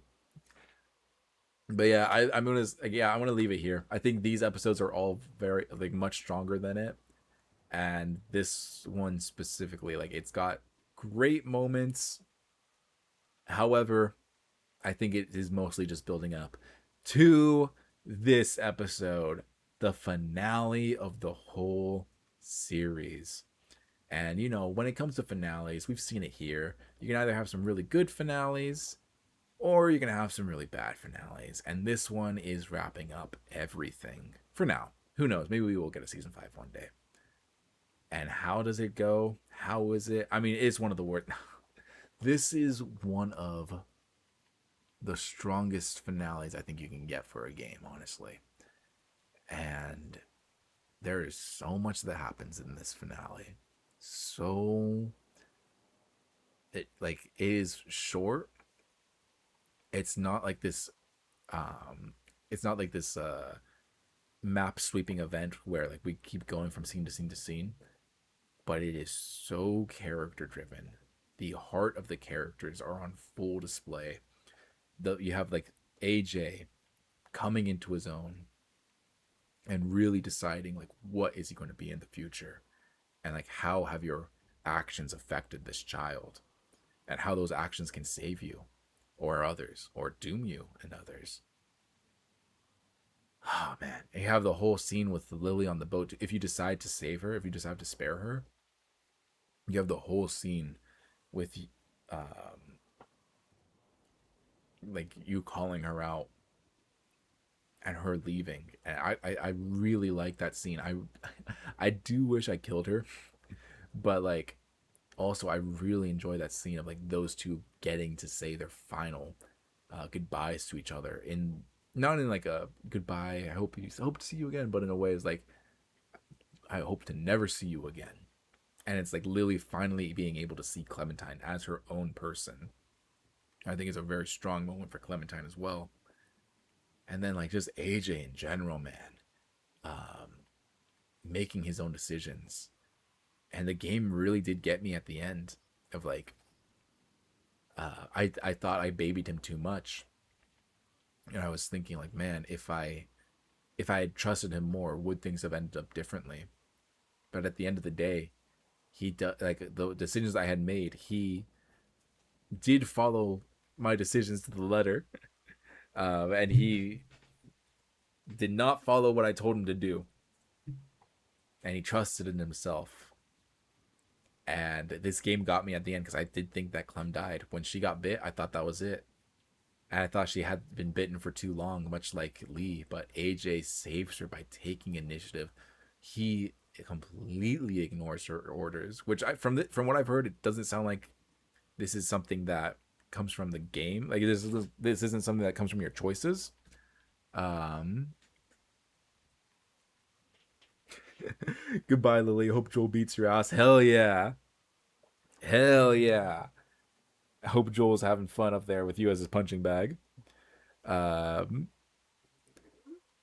but yeah, this really did get me into thinking like, oh my god, Clementine died, and like AJ's the next generation.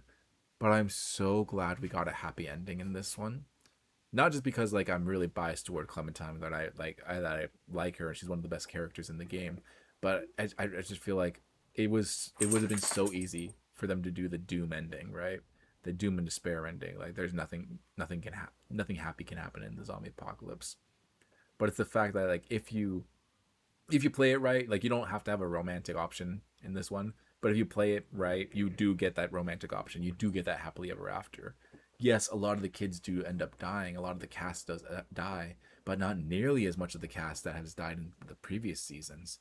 And this, at the end of the day, this season or this series ends off on a note of hope for the next generation. I thought that was just so beautiful.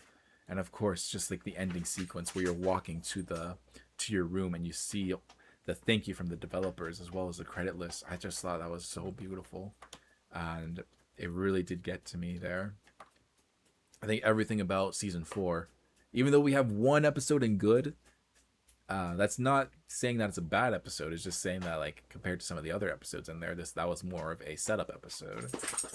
But everything in season 4, this is an S tier season, along with another S tier season with season 1, along with like an A or B tier season with season 3, and a C tier season, C to D tier season with season 2. And I only say D tier because like that finale just drags it down so much that like it really does kind of ruin a lot about what was making season 2 so good. But this is an S tier game, honestly. Everything considered, and I think that season 4 or like the finale of this game is what makes it so powerful. And it's like the ending note that like there is hope for these kids. There is hope for the next generation, and it's not all doom and despair. That's what really makes me love it so much. However, the one thing that that I haven't talked about yet, the villain of this episode is legitimately horrifying.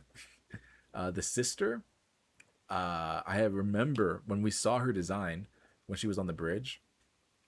When we saw her design, like a flash came to me. I had seen her before, like on Instagram at some point, but I never really connected it to The Walking Dead, and like she is terrifying, the epitome of pettiness.